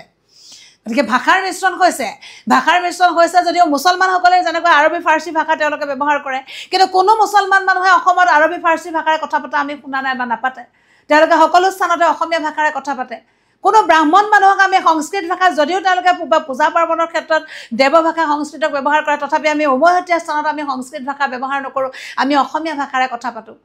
সিদিনাতে অসমীয়া জাতিৰ লগত জাহ যাবলৈ স্বৰ্গদেউসকলৰ দিনত কি কৰা হৈছে যে নিজৰ টাই ভাষা ত্যাগ কৰি তেওঁলোকে অসমীয়া ভাষা গ্ৰহণ কৰিছে টাইমূলীয়া ভাষা টাই ভাষাক পৰিত্যাগ কৰি তেওঁলোকে এটা কি হৈছে উদাৰনৈতিক যিটো পন্থা সেই উদাৰনৈতিক পন্থাৰ মাজেৰে তেওঁলোকে অসমীয়া ভাষা গ্ৰহণ কৰিছে এই যে ভাষিক সংমিশ্ৰণ হৈছে একেখন আকাশৰ তলত যে আমি আছো আমাৰ যে পৰিচয়টো আচলতে অসমীয়া সেইটো কিহেৰে ধৰি ৰাখিছে আমাৰ ভাষাটোৱে ধৰি ৰাখিছে সেই যিটো ভাষা সেইকাৰণে কোৱা হৈছে যে এই যিটো ভাষিক সংমিশ্ৰণ হৈছে এই যিটো সমন্বয় হৈছে এই যিটো অসমৰ গতিপ্ৰবাহ অব্যাহত আছে তাৰ মূল বস্তুটো হৈছে ভাষা ভাষাৰ কাৰণে আমি আমাৰ জাতি কি আমাৰ ধৰ্ম কি সেই গৌণ কথাবোৰ আচলতে আমি পাহৰি যাওঁ আৰু ভাষাটোৱে জাতিটোক এক কৰি ৰখাত বিশেষ ভূমিকা পালন কৰিছে সেইকাৰণে কোৱা হৈছে জাজোৱাৰ নীতি এয়া আছিল জাজোৱাৰ নীতি ইংৰাজীত ক'ব পাৰি প্ৰচেছ অফ এছিমিলেশ্যন অৰ্থাৎ সমন্বয়ৰ প্ৰক্ৰিয়া এই ভাষা যিটো ব্যৱস্থা এই ভাষাটোৰ মাধ্যমেৰে কি হৈছে এটা সমন্বয়ৰ প্ৰক্ৰিয়া বুলি ক'ব পৰা যায় আৰু সেই সমন্বয়ৰ প্ৰক্ৰিয়াৰ মেৰপাকত যিসকল সোমাই আছো আমি সাৰে সিমজে সেইসকল আমি অসমীয়া এই যিটো ব্যৱস্থা অসমীয়াৰ যিটো সংজ্ঞা আমি অকণমান হ'লেও আচলতে অৱলোকন কৰিবলৈ যত্ন কৰিব লাগে গতিকে অসমীয়া ভাষা সংস্কৃতি গ্ৰহণ কৰিয়েই নহয় অসম দেশকে নিজৰ জন্মভূমি বুলি গণ্য কৰি সকলো অসমীয়া হৈ পৰিল এয়া আছিল স্বাভাৱিক গতি আৰু নীতি এয়া মই গোটেইবোৰ স্বাধীন অসমৰ কথাই কৈছোঁ লেখকে কৈছে এইটোৱে হৈছে স্বাভাৱিক নীতি গতিকে অসমীয়া ভাষা সংস্কৃতি গ্ৰহণ কৰিয়ে নহয় অসম দেশকে নিজৰ জন্মভূমি বুলি গণ্য কৰি সকলো অসমীয়া হৈ থাকিল আমি পূৰ্বতে পাইছোঁ ভিন্ন কাৰণত অসমলৈ জনপ্ৰব্ৰজিত হৈ আহিছে সেই জনপ্ৰব্ৰজিত যি কাৰণতে জনপ্ৰব্ৰজিত হৈ নাহক লাগিলে যুগ যুগ ধৰি সেইসকল লোক অসমত আছে যুগ যুগ ধৰি তেওঁলোকে অসমীয়া ভাষাৰে কথা পাতিছে যুগ যুগ ধৰি অসমৰ সাংস্কৃতিক প্ৰেক্ষাপটত তেওঁলোকে সবল প্ৰতিনিধিত্ব কৰিছে গতিকে সেইসকল লোকৰ জাতি বেলেগ ধৰ্ম বেলেগ হ'ব পাৰে কিন্তু সেইসকল লোকক ভাষাই জীয়াই ৰাখিছে আৰু যুগ যুগ ধৰি সেইসকল লোককে অসমত অসমীয়া বুলি কোৱা হৈছে এয়া আছিল স্বাভাৱিক গতি আৰু নীতি সেই গতি আৰু স্বাভাৱিক গতি নীতিটো হৈছে কি আমি যুগ যুগ ধৰি এটা বিশেষ ভাষাৰে আমি আগবাঢ়ি গৈছোঁ 19 শতিকাৰ পৰা 20 শতিকাৰ আগভাগলৈ এক নতুন প্ৰব্ৰজন আৰম্ভ হ'ল ব্ৰিটিছ আহিল ইয়াণ্ডাবু সন্ধিৰ পাছত তেতিয়াই অসমৰ স্বাধীনতাৰ অস্ত গ'ল ব্ৰিটিছৰ লগে লগে অসম দেশত নতুন নতুন সংস্কৃতি সম্পন্ন লোক আহিল কিছু আহিল চাকৰি সম্পৰ্কত কাৰোবাক আকৌ আনি বহুৱালে এইসকলৰ বহুতে অসমীয়া ভাষাটো যে গ্ৰহণ যে নকৰিলে আনকি অসমীয়া ভাষা বহিষ্কাৰ কৰি বঙলা ভাষাটো বৰপিৰাত বহুৱাই 1836 খ্ৰীষ্টাব্দৰ পৰা 1873 খ্ৰীষ্টাব্দলৈকে অসমৰ ঠাইত অসমীয়াৰ ঠাইত বঙলা ভাষা স্কুলীয়া শিক্ষাৰ মাধ্যম কৰিলে কিন্তু দেশপ্ৰাণ অসমীয়াৰ যত্ন আৰু প্ৰচেষ্টাত অসমীয়া ভাষা আমাৰ স্কুল আদালতত পুনৰ প্ৰচলন হ'ল এটা অপচেষ্টাৰ সীমানতে অন্ত পৰিল বাক্যবোৰ মন কৰিবা এটা অপচেষ্টা সীমানতে অন্ত পৰিল কেতিয়াবা হ'ব পাৰে সেই অপচেষ্টাটো কি আছিল আৰু কৈছে বিচ্ছিন্নতাকামীৰ প্ৰথম অপচেষ্টা বিফল হ'ল অসমীয়াৰ বিপৰ্যয়ৰ প্ৰতিহত হ'ল খুব গুৰুত্বপূৰ্ণ কথা আমি ইমান দূৰলৈকে পাইছোঁ যে উদাৰনৈতিক মনোভাৱেৰে ভিন্ন জাতি জনগোষ্ঠীয়ে সমন্বয়ৰ মাজেৰে অসমৰ জাতি গঠন প্ৰক্ৰিয়া অব্যাহত ৰাখিছিল আৰু সেই জাতি গঠন প্ৰক্ৰিয়াৰ মাজত এক বাৰেৰহণীয়া সাংস্কৃতিক সৌধ নিৰ্মাণ কৰা হৈছিল কোনো কাৰো মাজত কোনো ধৰণৰ বৈপৰীত্য নাছিল কোনো কাৰো মাজত কোনো ধৰণৰ শত্ৰুতা নাছিল ভিন্ন জাতি জনগোষ্ঠীয়ে একেলগে লগ লাগি অসমীয়া জাতি গঠন প্ৰক্ৰিয়া আৰম্ভ কৰি এক সাংস্কৃতিক যিটো মহাহেতু সেই মহাহেতু নিৰ্মাণ কৰিছিল কিন্তু সেই যুগৰ অৱসান ঘটিছিল সেই যুগৰ আমি এটা কথা জানো 1826 খ্ৰীষ্টাব্দৰ ইয়াণ্ডাবু সন্ধি চৰ্তানুসৰি যে অসম ব্ৰিটিছৰ শাসনলৈ গৈছিল আমি পাওঁ অসমৰ শেষৰজন যিজন স্বাধীন স্বৰ্গদেউ আছিল স্বৰ্গদেউ চন্দ্ৰকান্ত সিংহ আমি কৈছোঁ যে পুৰন্দৰ সিংহ আচলতে শেষৰজন ৰজা যদিও স্বৰ্গদেউ যদিও তেওঁ কিন্তু ব্ৰিটিছৰ কৰ্তলীয়া ৰজা আছিল অন্তিমজন ৰজা হিচাপে আমি সেইকাৰণে স্বাধীন আমাৰ অসমৰ স্বাধীন স্বৰ্গদেউ হিচাপে আমি চন্দ্ৰকান্ত সিংহৰ বিষয়ে পাওঁ আৰু এই যে যিটো আহোম যুগৰ 600 বছৰীয়া যিটো পতন সেই পতনৰ পাছতে কিন্তু অসম মুলুকলৈ অসমৰ জাতীয় জীৱনৰ যিটো ব্যৱস্থা তাত কিন্তু ক'ৰবাত কিবা এটা কথাত বিঘ্নিত হোৱা যেন অনুভৱ হৈছিল 1826 খ্ৰীষ্টাব্দত ইয়াণ্ডাবু সন্ধি হ'ল সেই ইয়াণ্ডাবু সন্ধি চৰ্ত অনুসৰি যে ব্ৰিটিছখনক কি কৰিছে মানৰ আক্ৰমণৰ পৰা প্ৰতিহত কৰি ব্ৰিটিছে কি কৰিছে অসমৰ যিটো শাসনৰ বাঘজৰী 1826 খ্ৰীষ্টাব্দৰ সন্ধিমতে ব্ৰিটিছৰ হাতলৈ গৈছিল আমি এটা কথা সকলোৱে জানো নিশ্চয় যে অসম পুৰণি কালৰে পৰা কিভাৱে পৰিচিত যাদুমন্ত্ৰৰ দেশ হিচাপে পৰিচিত অসম হাবি জংঘলেৰে পৰিচিত অসমত কোনো ধৰণৰ যিটো অত্যাধুনিক শিক্ষা ব্যৱস্থাৰ পৰা আৰম্ভ কৰি গোটেই ব্যৱস্থাটোৰ সৈতে বা পাশ্চাত্য সাহিত্য ধৰ্মী পাশ্চাত্য মনোভংগীৰ সৈতে অসমীয়া মানুহৰ পৰিচয় নাছিল আমি এটা কথা জানো যে ব্ৰিটিছসকলে প্ৰথমে ক'ত খোপনি পুতিছিল কলিকতাৰ ইষ্ট ইণ্ডিয়া কোম্পানীৰ জৰিয়তে তেওঁলোকে ভাৰতত প্ৰৱেশ কৰিছিল আৰু সেই কাৰণে ইষ্ট ইণ্ডিয়া কোম্পানীৰ জৰিয়তে ইষ্ট ইণ্ডিয়া কোম্পানী ক'ত হৈছিল কলিকতাত গতিকে কলিকতাত প্ৰতিষ্ঠা হোৱাৰ পাছৰে পৰা কলিকতাৰ যিসকল বঙালী লোক আছিল আমি এটা কথা জানো যে ভাৰতবৰ্ষত এই যিটো বঙালী জাতি এই বঙালী জাতিটোৰ এটা স্বকীয় এটা মহিমামণ্ডিত সাহিত্যিক সৌধ আছে এটা মহিমামণ্ডিত এটা সক্ৰিয় গৌৰৱশালী জাতি হিচাপে তেওঁলোক পৰিগণিত আমি ৰবীন্দ্ৰনাথ ঠাকুৰৰ নাম সকলোৱে জানো গীতাঞ্জলি পুথিয়া নবেল বঁটা পোৱাৰ বিষয়ে আমি সকলোৱে জানো ভাৰতৰ সেইটো প্ৰথম নবেল বঁটা আছিল গতিকে সেই ক্ষেত্ৰত যদি আমি এটা কথা চাওঁ যে এই যে কলিকতাৰ যিসকল বঙালী লোক আছিলে বঙালী লোকসকলে কিন্তু পাশ্চাত্য সাহিত্য পাশ্চাত্য মানুহৰ পাশ্চাত্য সাংস্কৃতিক প্ৰভাৱৰ যিটো ব্যৱস্থা তাৰ সৈতে খুব সোনকালে তেওঁলোকে মুখামুখি হ'ব পাৰিছিল ভাৰতৰ ভিন্ন ঠাইৰ তুলনাত সেই বঙালী লোকসকলে পাশ্চাত্য ধৰ্মী যিটো ব্যৱস্থা সেই ব্যৱস্থাৰ গণ্ডিত সোমোৱাৰ প্ৰথম ব্যৱস্থাটো তেওঁলোকৰ মাজতে সংপৃক্ত হৈ পৰিছিল আৰু তেওঁলোকে পাশ্চাত্য শিক্ষাৰ জৰিয়তে শিক্ষিত হৈছিল পাশ্চাত্য যিটো মনোভংগী সেই মনোভংগীৰ জৰিয়তে বঙালী লোকসকল তেওঁলোকে কি হৈছে তেওঁলোকৰ প্ৰাণে প্ৰাণে বিজড়িত হৈছিল যেতিয়া 1826 খ্ৰীষ্টাব্দত ইয়াণ্ডাবু সন্ধিৰ চৰ্তানুসৰি অসম যেতিয়া ব্ৰিটিছৰ হাতলৈ গ'ল ব্ৰিটিছসকল যেতিয়া অসমত প্ৰৱেশ কৰিলে অসমলৈ আহোঁতে তেওঁলোকে এমুঠি শিক্ষিত বঙালী লোকক অসমলৈ লৈ আহিছিল আৰু সেই বঙালী লোকসকলৰ আমি এইটো জোনাকী যুগৰ বিষয়ে কওঁতেও তোমালোকক আমি আগতে আমি এই কথাখিনি প্ৰকাশ কৰিছোঁ তথাপি যেতিয়া সেই বঙালী লোকসকল অসমলৈ লৈ আহিলে তোমালোকে এটা কথা মন কৰিবা বঙালী যিটো ভাষা আমি যিটো বেংগলী বুলি কওঁ আচলতে ৱেষ্ট বেংগল কাৰণে আমি বেংগলৰ পৰা অহা কাৰণে বেংগলী কওঁ আচলতে বেংগলী বুলি কোনো ধৰণৰ ভাষা নাই সেইটো বাংলা ভাষা বা বঙালী লোক বুলি আমি কওঁ এই যে বঙালী যিটো বাংলা যিটো ভাষা সেই বাংলা ভাষাৰ লিপিটো আৰু অসমীয়া ভাষাৰ লিপিটোৰ মাজত বিশেষ পাৰ্থক্য একো নাই আমি অসমীয়াত লিখিবলৈ হ'লে ৰটো আমি পেট কাটি দিওঁ আৰু বঙালী ভাষাত যদি বাংলা ভাষাত যদি লিখিবলৈ হয় ৰটো তলত এটা ফুট দি দিয়া হয় কথা কোৱাৰ সুৰটো বেলেগ কিন্তু আমাৰ লিপিটো একেই আমাৰ আখৰবিলাক একেই গতিকে যেতিয়া এই ব্ৰিটিছৰ লগত যিসকল শিক্ষিত বঙালী লোক অসমত প্ৰৱেশ কৰিলে তেওঁলোকে তেতিয়া দেখিলে যে অসমত অসমীয়া মানুহে অসমীয়া ভাষাৰে কথা কয় আৰু কালক্ৰমত সেই বঙালী লোকসকলে কি কৰিলে ব্ৰিটিছসকলৰ মনত এই ভাৱটো সোমোৱাই দিলে যে অসমত যিটো অসমীয়া মানুহে যিটো অসমীয়া ভাষা তেওঁলোকে ব্যৱহাৰ কৰিছে সেই অসমীয়া ভাষাটো কোনো ধৰণৰ এটা স্বতন্ত্ৰীয় ভাষা নহয় সেই ভাষাটো বাংলা ভাষাৰ পৰা ভাগি অহা এটা অপভ্ৰংশ মানে বাংলা ভাষাৰ পৰা ফাটি অহা এটা ভাগ বা এটা খুঁটি মানে ব্ৰিটিছসকলে অসমত শাসন আৰু শোষণ কৰিবলৈ আহিছে তেওঁলোকে কোনটো কাৰ ভাষা কোনটো কাৰ সংস্কৃতি এই বিষয়ে তেওঁলোকৰ নাজানিলেও কোনো ধৰণৰ সমস্যা নাথাকে বা এই বিষয়ৰ লগত তেওঁলোকে লাগি থাকিবৰ কাৰণে তেওঁলোকৰ কোনো ধৰণৰ ব্যৱস্থা নাছিল সেইকাৰণে সেই বাংলাভাষী লোকসকলৰ জৰিয়তে তেওঁলোকে কি কৰিলে অসমত তেওঁলোকে আহি সেই বঙালী লোকসকলেতো অসমীয়া ভাষা ব্যৱহাৰ গ্ৰহণ কৰা নাছিলেই তাৰ ফলশ্ৰুতিতে তেওঁলোকে কি কৰিলে ব্ৰিটিছসকলক পৰিচিত কৰি 1836 খ্ৰীষ্টাব্দৰ পৰা 1873 খ্ৰীষ্টাব্দলৈকে অসমীয়া ভাষাটোকে বৰপীয়াৰ পৰা তুলি দিয়া ব্যৱস্থা কৰা হ'ল অসমীয়া ভাষাটো তুলি দিয়াৰ ব্যৱস্থা কৰা হ'ল আৰু অসমীয়া ভাষাৰ ঠাইত বাংলা ভাষা প্ৰচাৰ কাৰ্য অসমত চলিল 1836 পৰা 73 খ্ৰীষ্টাব্দলৈকে তোমালোকে যদি ক'ৰবাত কেতিয়াবা সময় পোৱা তেতিয়াহ'লে যতীন্দ্ৰনাথ দুৱৰাৰ বনফুল কবি যতীন্দ্ৰনাথ দুৱৰাৰ মোৰ শেষ পাঠ বুলি এটা কথা কবিতা আছে তেখেতৰ এখন কথা কবিতা পুথি সেই কথা কবিতা পুথিখনৰ নামটোৱে কথা কবিতা আৰু সেই কথা কবিতা পুথিখনৰ এটা তাত আছে কথা কবিতা এটা আছে সেইটো হৈছে কি মোৰ শেষ পাঠ আৰু এই মোৰ শেষ পাঠত এই যিটো ব্যৱস্থাটো ইমান সুন্দৰকৈ তেখেতে অৱলোকন কৰিছে যে ভাষা কি বস্তু ভাষা আমি নিজৰ ভাষাটো আমি কিয় ক'ব লাগে নিজৰ ভাষাটোৰ প্ৰতি আমাৰ আকৰ্ষণ কিয় থাকিব লাগে সেই কথাখিনি যতীন্দ্ৰনাথ দুৱৰাই মোৰ শেষ পাঠ নামৰ যিটো কথা কবিতা খুব সুন্দৰভাৱে তাত অৱলোকন কৰিছে বাৰু সেয়া যি নহওক এতিয়া কি হ'ল 1836 পৰা 73 খ্ৰীষ্টাব্দলৈকে অসমত অসমীয়াৰ ঠাইত বাংলা ভাষাৰ স্কুলীয়া শিক্ষাৰ মাধ্যম কৰিলে ডাঙৰ সমস্যাটো ক'ত আহিল অসমীয়া ল'ৰা ছোৱালীৰ ক্ষেত্ৰত ডাঙৰ সমস্যা আহিল যে অসমীয়া মানুহে কি কৰিছে যে আমাৰ অসমীয়া ল'ৰা ছোৱালীয়ে সেইখিনি সময়ত কি হৈছে বাহিৰত তেওঁলোকে বাহিৰা প্ৰেক্ষাপটত তেওঁলোকে বাংলা ভাষা ক'বলগীয়া হ'ল স্কুল আদালতত বাংলা ভাষা চলি গ'ল আৰু ঘৰত তেওঁলোকে অসমীয়া ভাষা তেওঁলোকে চিন্তা কৰি অসমীয়া ভাষাৰে কথা ক'বলৈ আৰম্ভ কৰিলে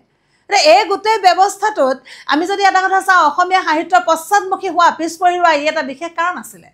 তোমালোকে এটা কথা মন কৰা আমি যদি গোটেই পাঠটো এটা কথা লক্ষ্য কৰিছোঁ প্ৰাচীন অসমৰ অনাৰ্যমূলীয় মংগোলীয় গোষ্ঠীৰ মানুহৰ সমন্বয়ত ভিন্ন সময়ত ভিন্ন কাৰণত জনপ্ৰব্ৰজিত হৈ অহা লোকৰ সমন্বয়ত যিটো বিৰাট অসমীয়া ভাষা গঢ় লৈ উঠিছিল ভিন্ন জাতি জনগোষ্ঠীৰ সমন্বয়ৰ মাজেৰে ভিন্ন ভাষিক সংমিশ্ৰণৰ মাজেৰে ভিন্ন ভাষিক উপাদানৰ মাজেৰে সকলোৰে মৰমৰ যিটো উমৈহতীয়া অসমীয়া ভাষা সেই উমৈহতীয়া ভাষাটোকে নস্যাৎ কৰি দিয়া হ'ল 1873 খ্ৰীষ্টাব্দলৈকে এই ভাষাটো তাত চলি গ'ল তাৰ পিছত কি হ'ল কিন্তু দেশপ্ৰাণ অসমীয়াৰ যত্ন আৰু প্ৰচেষ্টাত অসমীয়া ভাষা আমাৰ স্কুল আদালতত পুনৰ প্ৰচলন হ'ল আমি এইখিনিতে এটা কথা ক'ব বিচাৰিছোঁ যে হৈছে যে আমি এটা কথা জানো তাৰ পাছত বেপ্টিষ্ট মিছনাৰীসকল অসমলৈ আহিছিল খ্ৰীষ্টান ধৰ্ম প্ৰচাৰ কৰিবৰ কাৰণে বেপ্টিষ্ট মিছনাৰীসকলে অসমত খ্ৰীষ্টান ধৰ্ম প্ৰচাৰ কৰিবলৈ আহি দেখিলে আচৰিত নাবুদ নাচুত ঠাই এখন অসমে হয়তো একমাত্ৰ ঠাই যিখন ঠাইত বাহিৰৰ ভাষাটো বেলেগ ভিতৰৰ ভাষাটো বেলেগ কাৰণ কোনো এটা জাতি এইটো দ্বিভাষী কেতিয়াও হ'ব নোৱাৰে তাৰ নিজস্ব প্ৰতিটো জাতিৰে মাতৃভাষা আছে গতিকে অসমীয়া ভাষাত তেওঁলোকে খ্ৰীষ্টান ধৰ্ম গ্ৰহণ কৰে যেতিয়া ব্যৱস্থা অসমত খ্ৰীষ্টান ধৰ্ম প্ৰচাৰ কৰিবলৈ আহিলে মিছনাৰীসকলে এটা কথা অনুভৱ কৰিলে যে অসমীয়া মানুহৰ নিশ্চিতভাৱে এটা নিৰ্দিষ্ট ভাষা আছে আৰু তেওঁলোকে মিছনাৰীসকলে ভাষাটোৰ ক্ষেত্ৰত এইকাৰণে বিশেষ গুৰুত্ব দিছিলে খ্ৰীষ্টান ধৰ্ম প্ৰচাৰ আৰু প্ৰসাৰ কৰিবলৈ হ'লে তেতিয়াহ'লে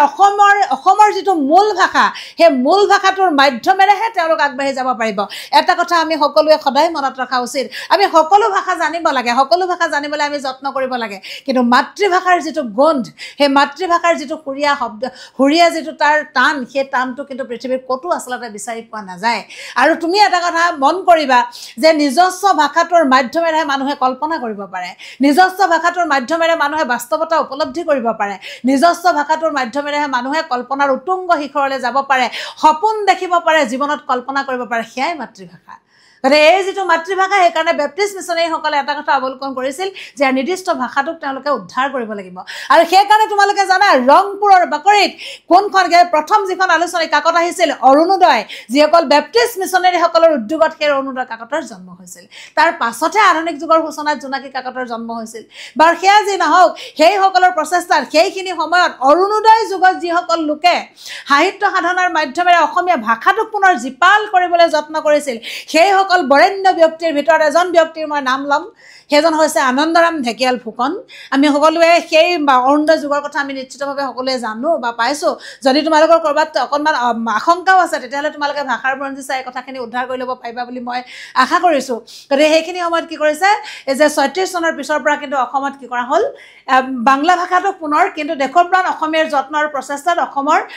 ৭৩ চনৰ পিছৰ পৰা কিন্তু অসমত পুনৰ মিছনাৰীসকলৰ সক্ৰিয় ভূমিকাত অসমীয়া মানুহৰ সক্ৰিয় ভূমিকাত যুগ যুগ ধৰি ভিন্ন জাতি জনগোষ্ঠীৰ সমন্বয়ৰ মাজেৰে যিটো বাৰ্তাবাহক অসমীয়া ভাষা আছিল সেই ভাষাক কিন্তু পুনৰ প্ৰতিষ্ঠা কৰা হ'ল আৰু কৈছে এটা অপচেষ্টাৰ সীমানাত অন্ত পৰিল চোৱা এটা কথা যুগ যুগ ধৰি ভিন্ন জাতি জনগোষ্ঠীৰ মানুহে একাকাৰ হৈ অসম নামৰ এই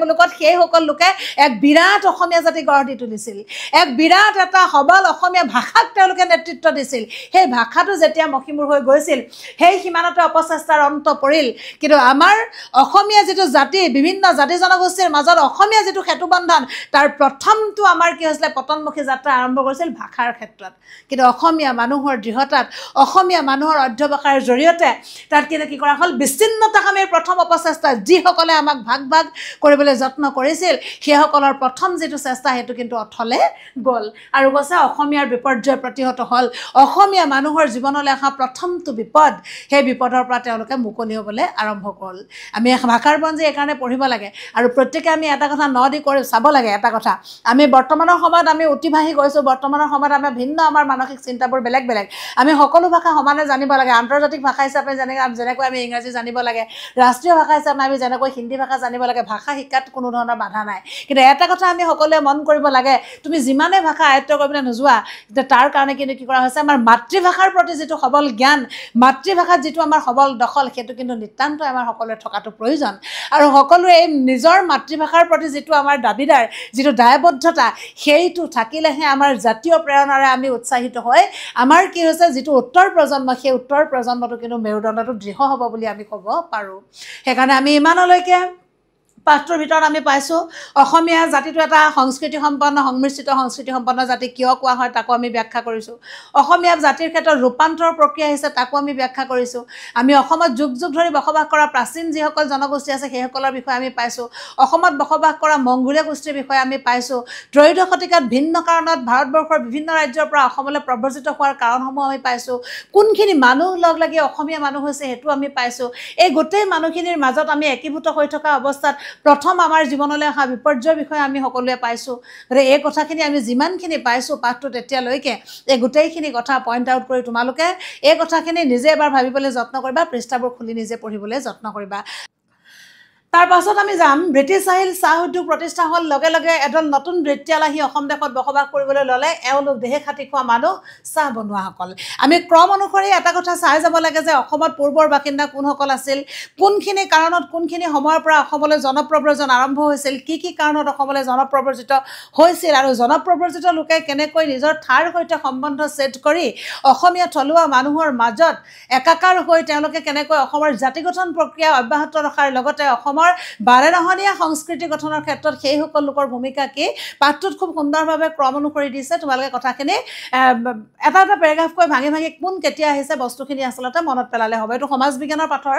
আচলতে কি হৈছে এই পাঠটোত এতিয়া দিয়া হৈছে যে জনপ্ৰব্ৰজনৰ খুঁটিটোতে আমি পুনৰ আগবাঢ়ি যাম ব্ৰিটিছসকল অহাৰ পাছত কি হৈছিল ব্ৰিটিছসকল অসমলৈ আহিল চাহ উদ্যোগ প্ৰতিষ্ঠা হ'ল চাহ উদ্যোগ প্ৰতিষ্ঠা কৰাৰ লগে লগে চাহ উদ্যোগত কাম কৰিবৰ কাৰণে এখিনি মানুহৰ প্ৰয়োজন হ'ল আৰু এখিনি মানুহক কি হৈছে সেই মানুহখিনি ব্ৰিটিছে কি কৰিলে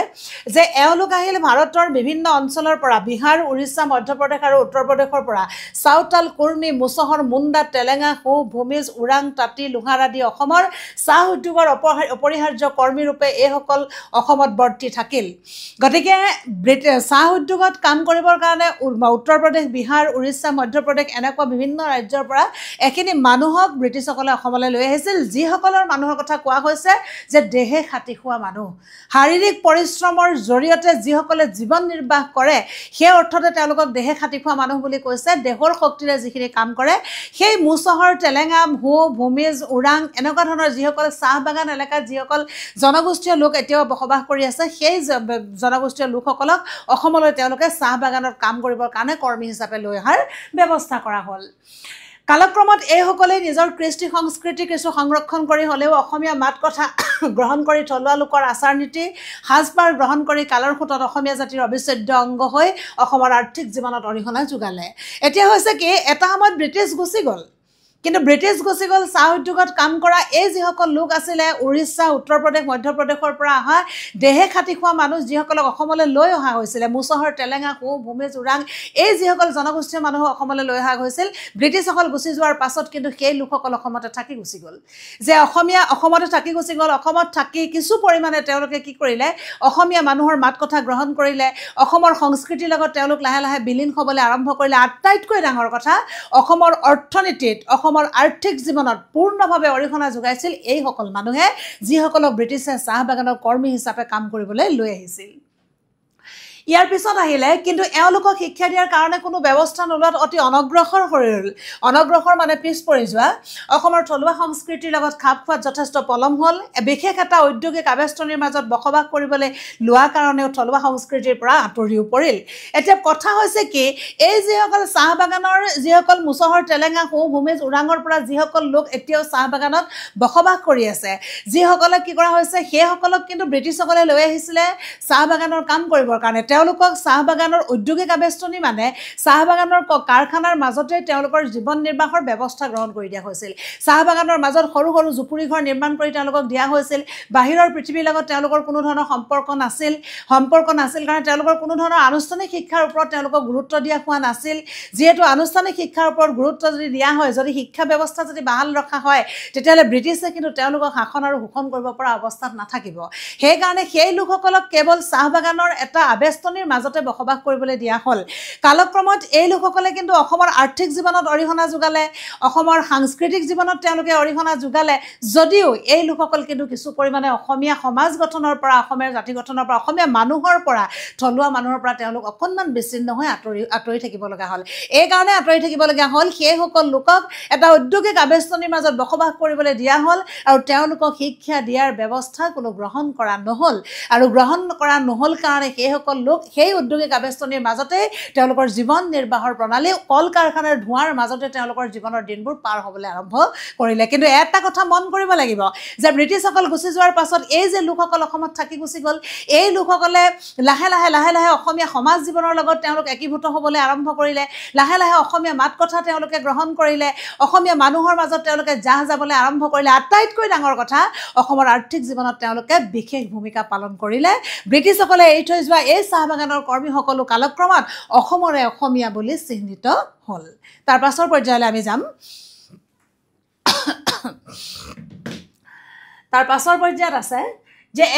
এইদৰে আহিল অসম চৰকাৰৰ উদ্যোগত 20 শতিকাৰ চতুৰ্থ দশকত ভাৰতে স্বাধীনতা পোৱাৰ আগতে মৈমনসিংহ আদি পূৰ্ববংগৰ ঠাইৰ লোক ধৰ্ম অনুযায়ী এওঁলোক মুছলমান মানুহ এওঁলোক কৃষি কৰ্মত পাৰ্গত লোকৰূপে নগাঁও কামৰূপ দৰং গোৱালপাৰা আদি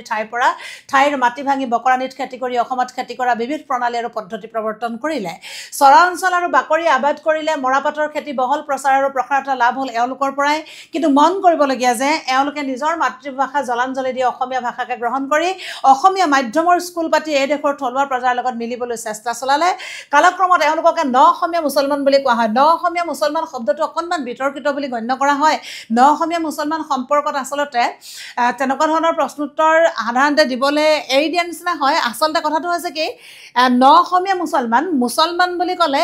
ইছলাম ধৰ্মত দীক্ষিত যিসকল লোক সেইসকল লোককে ইয়াত গণ্য কৰা হয় নতুনকৈ অহা অসমীয়া মুছলমান বুলি কোনো ধৰণৰ কথা নাই গতিকে ইয়াত এই প্ৰশ্নটো অকণমান বিতৰ্কিত তথাপি আমি কথাটো মন কৰিবলগীয়া হয় ন অসমীয়া মুছলমান বুলি কথা নাই যিসকল মুছলমান ধৰ্মমতে ইছলাম ধৰ্মী মানুহ যিসকলে বছৰ ধৰি অসমত আছে যিসকলে অসমীয়া মাধ্যমৰ জৰিয়তে তেওঁলোকে অসমীয়া ভাষা গ্ৰহণ কৰি উত্তৰ প্ৰজন্মক অসমীয়া মাধ্যমৰ জৰিয়তে প্ৰতিষ্ঠিত কৰিছে যিসকল মানুহে যুগ ধৰি একেখন আকাশৰ তলতে আছে সেই মুছলমান মানুহসকল অসমৰে অসমীয়া গতিকে আমি এটা কথা পাইছোঁ যে অসমত ভিন্ন ধৰ্মাৱলম্বী মানুহ আছে ভিন্ন ভাষাভাষী মানুহ আছে গতিকে এই ভিন্ন ধৰ্মাৱলম্বী ভিন্ন ভাষাভাষী মানুহ একত্ৰিত হৈহে অসমৰ জাতি গঠন প্ৰক্ৰিয়া অব্যাহত আছে আৰু অসমৰ বাৰেৰহণীয়া বৰ্ণিল সাংস্কৃতিক সৌধ নিৰ্মাণ হৈছে গতিকে ইয়াত নতুনকৈ অহা মুছলমান বুলি কোনো ধৰণৰ শব্দ থাকিব নোৱাৰে এই বিতৰ্কিত বিষয়টোহে মই কৈছোঁ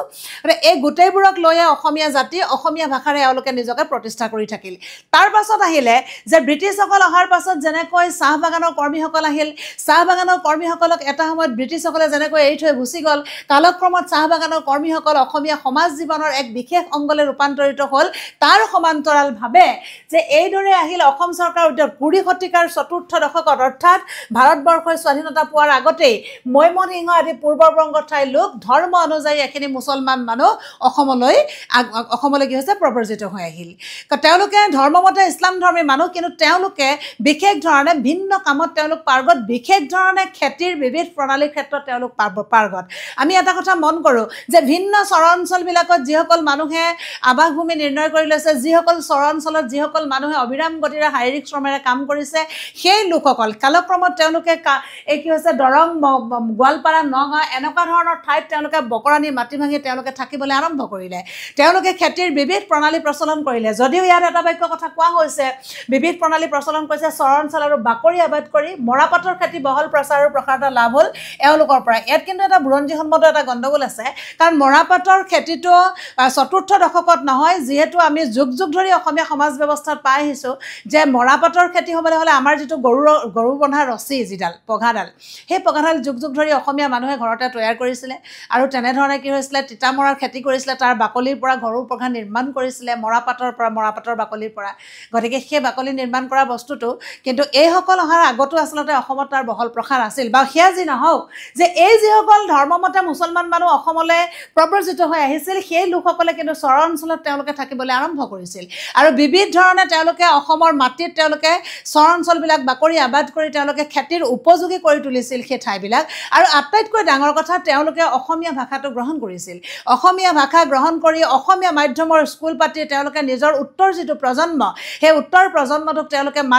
অসমীয়া মাতৃভাষাৰ মাধ্যমেৰে অসমীয়া ভাষাৰ মাধ্যমেৰে শিক্ষিত কৰি তোলাৰ ক্ষেত্ৰত তেওঁলোকে বহল ভূমিকা গ্ৰহণ কৰিছিল আৰু কালক্ৰমত এই লোকসকলো অসমীয়া জাতি গঠনৰ এক বিশেষ ধৰণৰ এটা অংগ হিচাপে গণ্য কৰা হ'ল তেওঁলোকো অসমৰে অসমীয়া বুলি স্বীকৃতি দিয়া হ'ল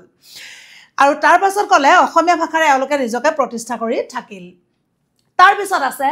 ব্ৰিটিছৰ দিনতে অসমলৈ ৰেলগাড়ী আহিল যাতায়াতৰ সুবিধা হ'ল বেপাৰ বাণিজ্যৰ কাৰণে বহুতো পাঞ্জাবী শিখ মাৰোৱাৰী বিহাৰী ৰাজস্থানী আদি আহিল ওচৰ চুবুৰীয়া দেশ হিচাপে নেপালীসকল আগৰে পৰা অসমলৈ আহি আছিল ভাৰতৰ বিভিন্ন অঞ্চলৰ পৰা আহি অসমৰ ভৌগোলিক পৰিসীমাৰ মাজত থাকি অসমীয়া হৈ পৰিল ভাৰতৰ অন্যান্য ৰাজ্যৰ পৰা অহা লোকসকল কিন্তু এইসকলৰ বেছিভাগে নিজ এলেকাৰ লগত সম্পূৰ্ণ সম্বন্ধ বজাই ৰাখিলে এতিয়া কথা হৈছে কি যেতিয়া ব্ৰিটিছসকল অসমলৈ আহিলে ব্ৰিটিছসকল অসমলৈ অহাৰ লগে লগে যাতায়াত যোগাযোগ ব্যৱস্থাটো উন্নত হ'ল যাতায়াত যোগাযোগ ব্যৱস্থাটো উন্নত মানে এখন ঠাইৰ পৰা আমি সকলোৱে জানো এটা কথা যে এখন ঠাইৰ যদি অৰ্থনৈতিক ক্ষেত্ৰত যদি আগবাঢ়ি যাবলৈ হয় অৰ্থনৈতিক ক্ষেত্ৰত আগবাঢ়ি যাবলৈ যোৱাৰ আগত তাৰ যাতায়াত পৰিবহণ ব্যৱস্থাটো আচলতে উন্নত হোৱাৰ প্ৰয়োজন গতিকে যাতায়াত পৰিবহণ ব্যৱস্থাটো উন্নত নহ'লে এখন দেশ আৰ্থিকভাৱে কেতিয়াও আগবাঢ়ি যাব নোৱাৰে আৰু ব্ৰিটিছসকল যেতিয়া আহিলে ব্ৰিটিছসকলে ইয়ালৈ অহাৰ লগে লগে তেওঁলোকে যাতায়াত যোগাযোগ ব্যৱস্থাটো অতি ক্ষিপ্ৰতৰ হৈ পৰিলে আৰু ব্ৰিটিছসকল ইয়াত এই যে যিটো যাতায়াত যোগাযোগ ব্যৱস্থা ক্ষিপ্ৰতৰ হোৱাৰ লগে লগে ফলশ্ৰুতিত আমাৰ কাষৰীয়া ৰাজ্য হিচাপে যেনেকৈ কি হৈছে কাষৰীয়া ৰাষ্ট্ৰ হিচাপে যেনেকৈ নেপালৰ পৰা আহিছে চুবুৰীয়া দেশ হিচাপে পাঞ্জাবী শেখ মাৰোৱাৰী বেংগলী এনেকুৱা ভিন্ন মানুহ অসমলৈ ব্যৱসায় বাণিজ্যৰ সূত্ৰে প্ৰব্ৰজন হ'বলৈ আৰম্ভ কৰিলে আটাইতকৈ ডাঙৰ কথা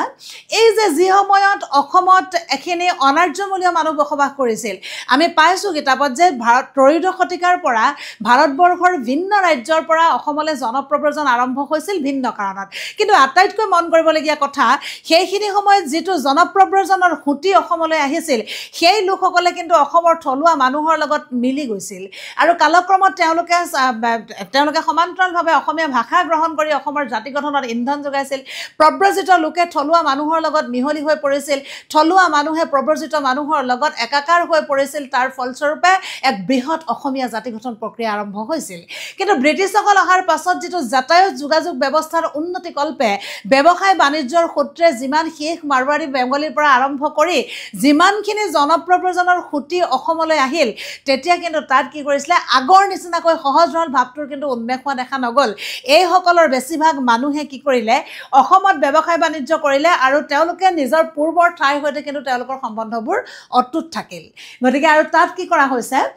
যে বজাই ৰাখিলে গতিকে অসমত অৰ্জা ধনেৰে অসমত চলাৰ উপৰিও আন এখন ঘৰ নিজ নিজ ঠাইত অটুট ৰাখিলে আমি দেখোঁ ভিন্ন ধৰণৰ চেলুনবিলাক বা ভিন্ন ধৰণৰ ব্যৱসায়বিলাক যেনেকৈ কি হৈছে ইলেকশ্যন হৈছে তেওঁলোকে তাত ভোট দিবলৈ গৈছে যেনেধৰণে খৰালি মাহত কিবা বেপাৰ বাণিজ্য হৈছে বিভিন্ন ধৰণৰ কয়লা চয়লাৰ পৰা আৰম্ভ কৰি বেপাৰ বাণিজ্য কৰিছে ইয়াত থিতাপি পাতি লৈছে থিতাপি পাতি লোৱাৰ পাছত সেই ব্যৱসায় বাণিজ্য কৰিছে বাৰিষা মাহত সেই মানুহবোৰ গুচি গৈছে এনেকুৱা ধৰণে ভিন্ন মানুহ আহিছে অসমত কেৱল ধন উপাৰ্জন কৰিছে ধন উপাৰ্জন কৰি কালক্ৰমত তেওঁলোকৰ যিকেইটা দিন কাম নহয় তেওঁলোকে তালৈ গুচি গৈছে পূৰ্বৰ যিটো থলুৱা আৰু প্ৰব্ৰজিত মানুহৰ মাজত যিটো সমন্বয় সহজ সৰল মানুহৰ যিটো সমন্বয় এই সমন্বয়টো কিন্তু ব্ৰিটিছসকল অহাৰ পাছত আচলতে দেখিবলৈ পোৱা নগ'ল আৰু আটাইতকৈ ডাঙৰ কথা কৈছে যা যোৱাৰ এটা প্ৰধান উপায় হৈছে ভাষা গ্ৰহণ এওঁলোকে নিজৰ মূল পৰিচয় ৰক্ষা কৰি বহুতে অসমীয়া হৈ পৰিল ৰাজনৈতিক বিচাৰত আৰু সামাজিক বিচাৰত এওঁলোক হৈ পৰিল অসমীয়া অৱশ্যে বহুতে আকৌ অসমীয়া ভাষাটো গ্ৰহণ নকৰিলে অসমীয়া মাধ্যমৰ বাহিৰেও এওঁলোকৰ দ্বাৰা আন মাধ্যমৰ স্কুল অসমত প্ৰতিষ্ঠা হ'ল আৰু সেইখিনি সময়তে কি হ'ল বিভিন্ন ধৰণৰ হিন্দী মাধ্যমৰ স্কুল প্ৰতিষ্ঠা হ'ল ইংৰাজী মাধ্যমৰ স্কুল প্ৰতিষ্ঠা হ'ল এই প্ৰতিষ্ঠাৰ মাধ্যমেৰে সেই লোকসকলে কিন্তু অসমতে টকা পইচা উপাৰ্জন কৰিছে দীৰ্ঘদিন ধৰি তেওঁলোকে অসমত থাকি যোৱাৰ কথাটো ভবা নাই আৰু তেওঁলোকে কি কৰিছে তেওঁলোকৰ জৰিয়তে কিন্তু ভিন্ন মাধ্যমৰ স্কুল অসমত প্ৰতিষ্ঠা হৈ গ'ল কিন্তু ৰাজনৈতিক বিচাৰত বা সামাজিক বিচাৰত এইসকল কিন্তু অসমৰ অসমীয়া হৈছে ৰাজনৈতিক বিচাৰ আমি পাইছোঁ যে ৰাজনৈতিক বিচাৰটো কোনো ভোটাধিকাৰৰ জৰিয়তে যিটো ৰাজনৈতিক বিচাৰত এখন দেশৰ নাগৰিকত্ব গ্ৰহণ কৰিব পাৰে আৰু এইসকল লোকৰ মাজত কিন্তু এই ব্যৱস্থাটো দেখিবলৈ পোৱা গ'ল ব্ৰিটিছসকল অহাৰ পাছত যিসকল প্ৰব্ৰজিত হৈ আহিছিল তাৰ পাছত আছে ভাৰত স্বাধীন হ'ল 1947 চনৰ 15 আগষ্টত দেশ বিভাজন হ'ল পাকিস্তানলৈ যোৱাসকল গুচি গ'ল কালক্ৰমত পূব পাকিস্তান গৈ বাংলাদেশ হ'ল অনুপ্ৰৱেশ ঘটিল অসমলৈ গতিকে আহি পৰিল বিদেশী নাগৰিকৰ বহিষ্কৰণ ইয়াৰ ৰাজনৈতিক বিচাৰ দেশৰ গৰাকীয়ে ভাৰতৰ বাহিৰৰ নাগৰিকক বহিষ্কাৰ কৰক তাত কোনো অসমীয়াই তথা ভাৰতীয় বাধা দিয়াৰ অধিকাৰ নাই অসমীয়া প্ৰজাসাধাৰণে নিজৰ ভাষা সাহিত্য মাত কথা কৃষ্টি সংস্কৃতি সাজসজ্জা ৰক্ষা কৰক বেশভূষাত বিদেশী ৰূপ ধাৰণ কৰি থাকিও সেইসকল অসমীয়া জীৱনে মৰণে অসমীয়া আটাইতকৈ ডাঙৰ কথাটো ক'লে 1947 চনৰ 15 আগষ্টত ভাৰতবৰ্ষ স্বাধীন হ'ল আমি একেটা কথাকে জানো যে 1947 চনৰ 14 আগষ্টত পাকিস্তান স্বাধীন হ'ল আমি এখন বৃহৎ দেশৰ নাগৰিক যিখন দেশত আমি কি কৰিছোঁ ভিন্ন জাতি জনগোষ্ঠী আমি সকলোৱে জানো অসমীয়া বুলি ক'লে যেনেকৈ এটা নিৰ্দিষ্ট জাতি জনগোষ্ঠীক অসমীয়া শব্দটোৱে প্ৰতিনিধিত্ব নকৰে ঠিক তেনেধৰণে ভাৰতীয় বুলি ক'বলৈ যাওঁতে এটা নিৰ্দিষ্ট এখিনি ধৰ্মাৱলম্বী মানুহ বা এখিনি নিৰ্দিষ্ট গণ্ডিৰ ভিতৰত এটা নিৰ্দিষ্ট জাতি বা জনগোষ্ঠীক কোনো কাৰণতে ভাৰতীয় মানুহ বুলি ভাৰতীয় জাতি বুলি কোৱা নহয় ভাৰতীয় জাতি বুলি কোৱাৰ লগে লগে তাত ভিন্ন জাতি জনগোষ্ঠীৰ সমন্বয় কথাটো আহে সমান্তৰালভাৱে অসমৰ ক্ষেত্ৰতো অসমীয়া জাতি বুলি ক'বলৈ যাওঁতে বিভিন্ন সময়ত অহা বিভিন্ন জাতি জনগোষ্ঠীৰ সমন্বয়ৰ মাজেৰেহে উমৈহতীয়া অসমীয়া শব্দটো আমি ব্যৱহাৰ কৰিব পাৰোঁ এতিয়া কথা হৈছে 1947 চনৰ 15 আগষ্টত ভাৰত স্বাধীন হৈছে আৰু 14 আগষ্টত পাকিস্তান হিচাপে এখন দেশ আমাৰ পৰা পাতি গৈছে এই যে ভাৰতবৰ্ষ এই যে বাংলাদেশ এই যে পাকিস্তান একেটুকুৰা ভূখণ্ড যি টুকুৰা ভূখণ্ডত আমি ভিন্ন জাতি জনগোষ্ঠীৰ মানুহে আমি ভাতৃত্বৰ মালাধাৰেৰে আমি একীভূত হৈ আছিলোঁ ভাতৃত্বৰ জৰিয়তে আমি একীভূত হৈ আছোঁ ব্ৰিটিছ আহিছে ব্ৰিটিছে কি কৰিছে আমাক শাসন আৰু শোষণ কৰিছে প্ৰায় 200 বছৰ কাল আৰু এই ব্ৰিটিছে প্ৰায় শাসন আৰু শোষণৰ মাধ্যমেৰে অনন্ত দিনলৈ যাতে আমাৰ মাজত সংঘাত আৰু সংঘৰ্ষৰ সৃষ্টি হৈ থাকিব পাৰে ধৰ্মৰ ভিত্তিত এখন বিশাল দেশক 1947 চনৰ 15 আগষ্টত ভাৰতবৰ্ষক স্বাধীনতা দি 14 আগষ্টত পাকিস্তানক স্বাধীনতা দিলে আৰু এই যে পাকিস্তানক যে ভাৰতবৰ্ষৰ পৰা যে ফালি লৈ যোৱা হ'ল ধৰ্মৰ ভিত্তিত যে এখন পূৰ্ণাংগ দেশক যে দুডুখৰ কৰি দিয়া হ'ল সেই কথাটো ব্ৰিটিছে জানিছিল আৰু ব্ৰিটিছে এটা কথা কৈছিল যে এই পাকিস্তানো আচলতে শান্তিৰে থাকিব নোৱাৰে 25টা বছৰৰ পিছত তাতো মাজত কি হ'ব বিভাজন হ'ব আৰু সমান্তৰালভাৱে আমি সেই ব্ৰিটিছৰ যেটো কথা সেই কথাটো আমি পাছৰ কালত দেখিবলৈ পালো 25 বছৰৰ পিছত সেই পাকিস্তানৰ পৰা বাংলাদেশ নামৰ এখন দেশ ফাটি গুচি গ'ল মানে এই বাংলাদেশ যেতিয়া ফাটি গুচি গ'ল বাংলাদেশ একেখন দেশৰ মাজতে যেতিয়া তিনি টুকুৰা হৈ যাবলৈ বাধ্য হ'ল তিনি টুকুৰা হৈ যোৱাৰ লগে লগে বাংলাদেশ যেতিয়া নতুনকৈ এখন দেশ গঠিত হ'ল তাৰ লগে লগে কি হ'ল জনবিস্ফোৰণৰ কথা আহিলে খাদ্য সংকটৰ কথা আহিলে যেনেকৈ আমি আমাৰ এখন ঘৰ পৰিচালনা কৰিবলৈ গ'লে যে সেই ঘৰখন যেনেকৈ অৰ্থনৈতিক দিশটো যদি টনকিয়াল নহয় তেতিয়াহ'লে এখন ঘৰ চলিবলৈ অসুবিধা হয় সমান্তৰালভাৱে এখন দেশৰ যদি অৰ্থনৈতিক ভেটিটো যদি গাঢ় নহয় অৰ্থনৈতিক ভেটিটো যদি শক্তিশালী নহয় তেতিয়াহ'লে সেই প্ৰগতিৰ দিশে যাব নোৱাৰে গতিকে বাংলাদেশত সেই সমস্যাৰ সৃষ্টি হ'ল আৰু বাংলাদেশৰ সেই সমস্যাৰ সৃষ্টি হোৱাৰ লগে লগে কালক্ৰমত কি হ'ল বাংলাদেশৰ পৰা অভূতপূৰ্বভাৱে জনপ্ৰব্ৰজন অসমলৈ আহিবলৈ আৰম্ভ হ'ল এই যে আমি কৈছোঁ কাছাৰ কৰিমগঞ্জৰ ধুবুৰীৰ পৰা আৰম্ভ কৰি কাটাতাৰ সিঙে বাংলাদেশৰ পৰা এখিনি মানুহ জনপ্ৰব্ৰজিত হৈ অসমলৈ আহিবলৈ আৰম্ভ কৰিলে আৰু অসমলৈ আহিবলৈ আৰম্ভ কৰাৰ লগে লগে অসমত কি হ'ল এটা বিশেষ ধৰণৰ সমস্যাৰ সৃষ্টি হ'ল এটো হৈছে কি বিদেশী বিতৰণৰ সমস্যা অৰ্থাৎ এই বিদেশীসকলক বহিষ্কাৰ কৰিব লাগে আমাৰ লেখকে কৈছে যে এই যে যেটো বাংলাদেশৰ পৰা অহা যিসকল মানুহ বংগদেশীয় বংগমূলীয় যিখিনি মানুহ অসমলৈ জনপ্ৰব্ৰজিত হৈ আহিছে এই জনপ্ৰব্ৰজিত হৈ অহা মানুহখিনিক যে অসমৰ নেতাই তেওঁলোকক ৰাজনৈতিক বিচাৰত ইয়াৰ পৰা বহিষ্কাৰ কৰিবলৈ যদি কিবা ব্যৱস্থা গ্ৰহণ কৰিছে তাত আমাৰ ক'ব লগা একো নাই আমাৰ লেখকে কৈছে সেই বহিষ্কাৰ নীতিটো ৰাজনৈতিক বিচাৰৰ ক্ষেত্ৰত ৰাজনৈতিক বিচাৰ দেশৰ গৰাকীয়ে ভাৰতৰ নাগৰিকক ভাৰতৰ বাহিৰৰ নাগৰিকক বহিষ্কাৰ কৰক গতিকে দেশৰ নাগৰিকে যদি জনপ্ৰব্ৰজিত খুঁটিৰ কাৰণে দেশত যদি কিবা এটা সমস্যাৰ সৃষ্টি হৈছে বহিষ্কাৰ কৰক তাত ক'বলগীয়া কথা একো নাই এই কথাটোকে লেখকে কৈছে কোনো অসমীয়া তথা ভাৰতীয় বাধা দিয়াৰ অধিকাৰ নাই যে আমি কিন্তু সেই বহিষ্কাৰ নীতিটোক বহিষ্কাৰ কৰিবলৈ গ'লে তাৰ বিৰোধিতা কৰি আমি লাভ নাই কাৰণ আজিৰ যেটো জনপ্ৰব্ৰজন হতি তাত আমি বিৰোধিতা কৰিব নোৱাৰো অসমীয়া প্ৰজাসাধাৰণে নিজৰ ভাষা সাহিত্য মাত কথা কৃষ্টি সংস্কৃতি হাজহজা ৰক্ষা কৰক লেখকে কৈছে খুব স্পৰ্শকাতৰ বিষয় লেখকে কৈছে যুগ যুগ ধৰি ভিন্ন জাতি জনগোষ্ঠীৰ মাধ্যমেৰে আমি যিসকল মানুহ আজিও অসমত একত্ৰিত হৈ আছো ভিন্ন ধৰ্ম ভিন্ন সম্প্ৰদায় ভিন্ন মাত কথা ভিন্ন জাতি হোৱাৰ সত্ত্বেও একেখন আকাশৰ তলত যিসকল আজি আমি অসমীয়া হৈ আছো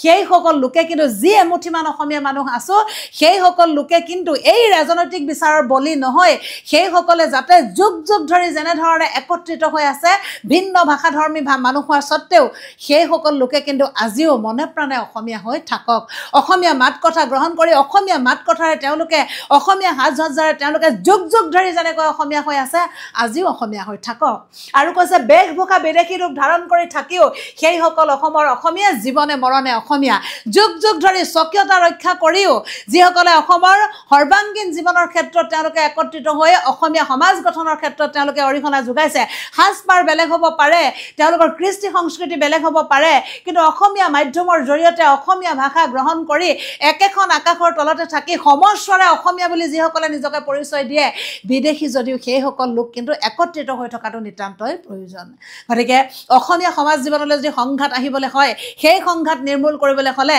ভিন্ন জাতিৰ জনগোষ্ঠীৰ সমন্বয়ৰ মাজেৰে গঢ়ি উঠা এই যেটো আমাৰ বৰ্ণিল ইতিহাস এই যেটো আমাৰ ভিন্ন জাতি জনগোষ্ঠীৰ মাজেৰে গঢ়ি উঠা যেটো আমাৰ অসমীয়া জাতি গঠন প্ৰবাহ সেই প্ৰবাহটোৱে কিন্তু কতো আঘাত নোপোৱাকৈ থাকি সেই সকল মানুহ হাৰে হিমজে একত্ৰিত হৈ থকাৰ ক্ষেত্ৰত কিন্তু আমি অধিকতৰ গুৰুত্ব দিয়াটো প্ৰয়োজন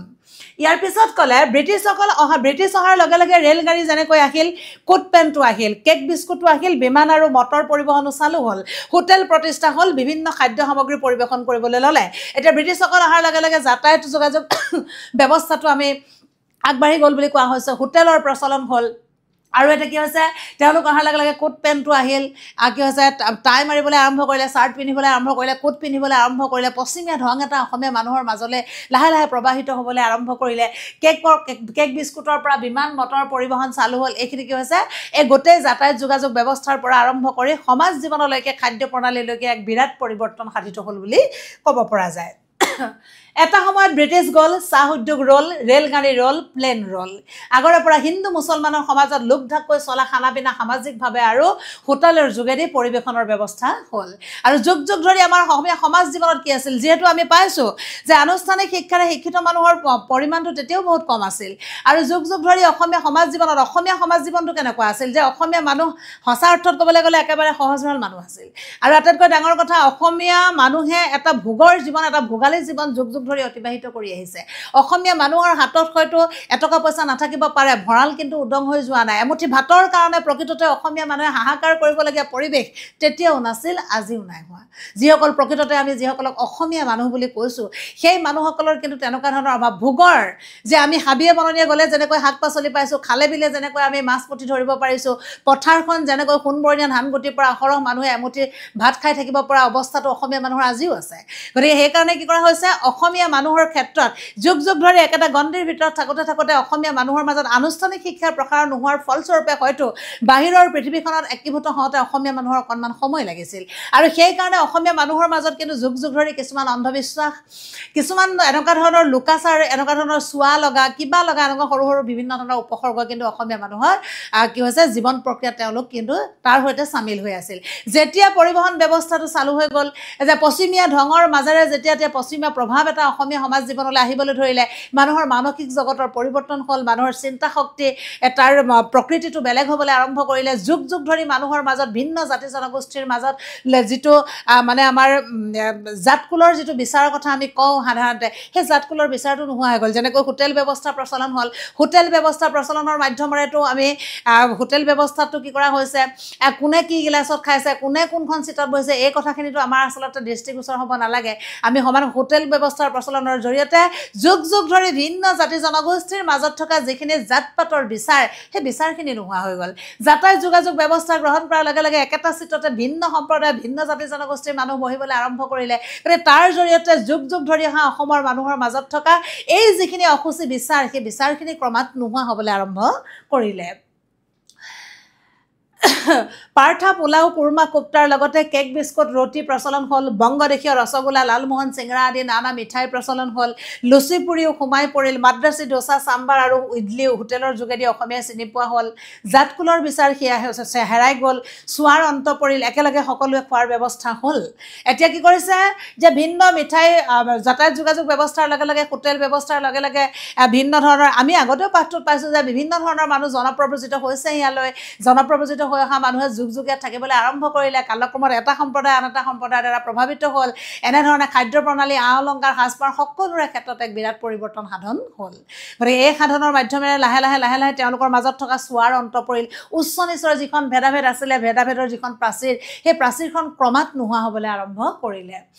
একেদৰে সকলোৱে খোৱাৰ ব্যৱস্থা হ'ল ক্ৰমান্বয়ে বিয়া বাৰুত হিন্দু মুছলমান সকলো লোকে যোগ দিয়া হ'ল মৰা জীয়াৰ খবৰ কৰা হ'ল মৰাশ সৎকাৰতো ভাগ লোৱা হ'ল সুখে দুখে সকলো মানুহে একেলগে একাকাৰ হৈ যাব পৰা এটা পৰিৱেশৰ জন্ম হ'ল আৰু তাৰ ফলস্বৰূপে কি হৈ গ'ল সকলো উৎসৱতে সকলোৱে যোগ দিয়া হ'ল এই কথাটো মন কৰিব লাগে এই সকলোবোৰ হ'ল স্বতঃপ্ৰণোদিতভাৱে হোৱা প্ৰক্ৰিয়া সংস্কৃতিৰ এয়া স্বাভাৱিক প্ৰক্ৰিয়া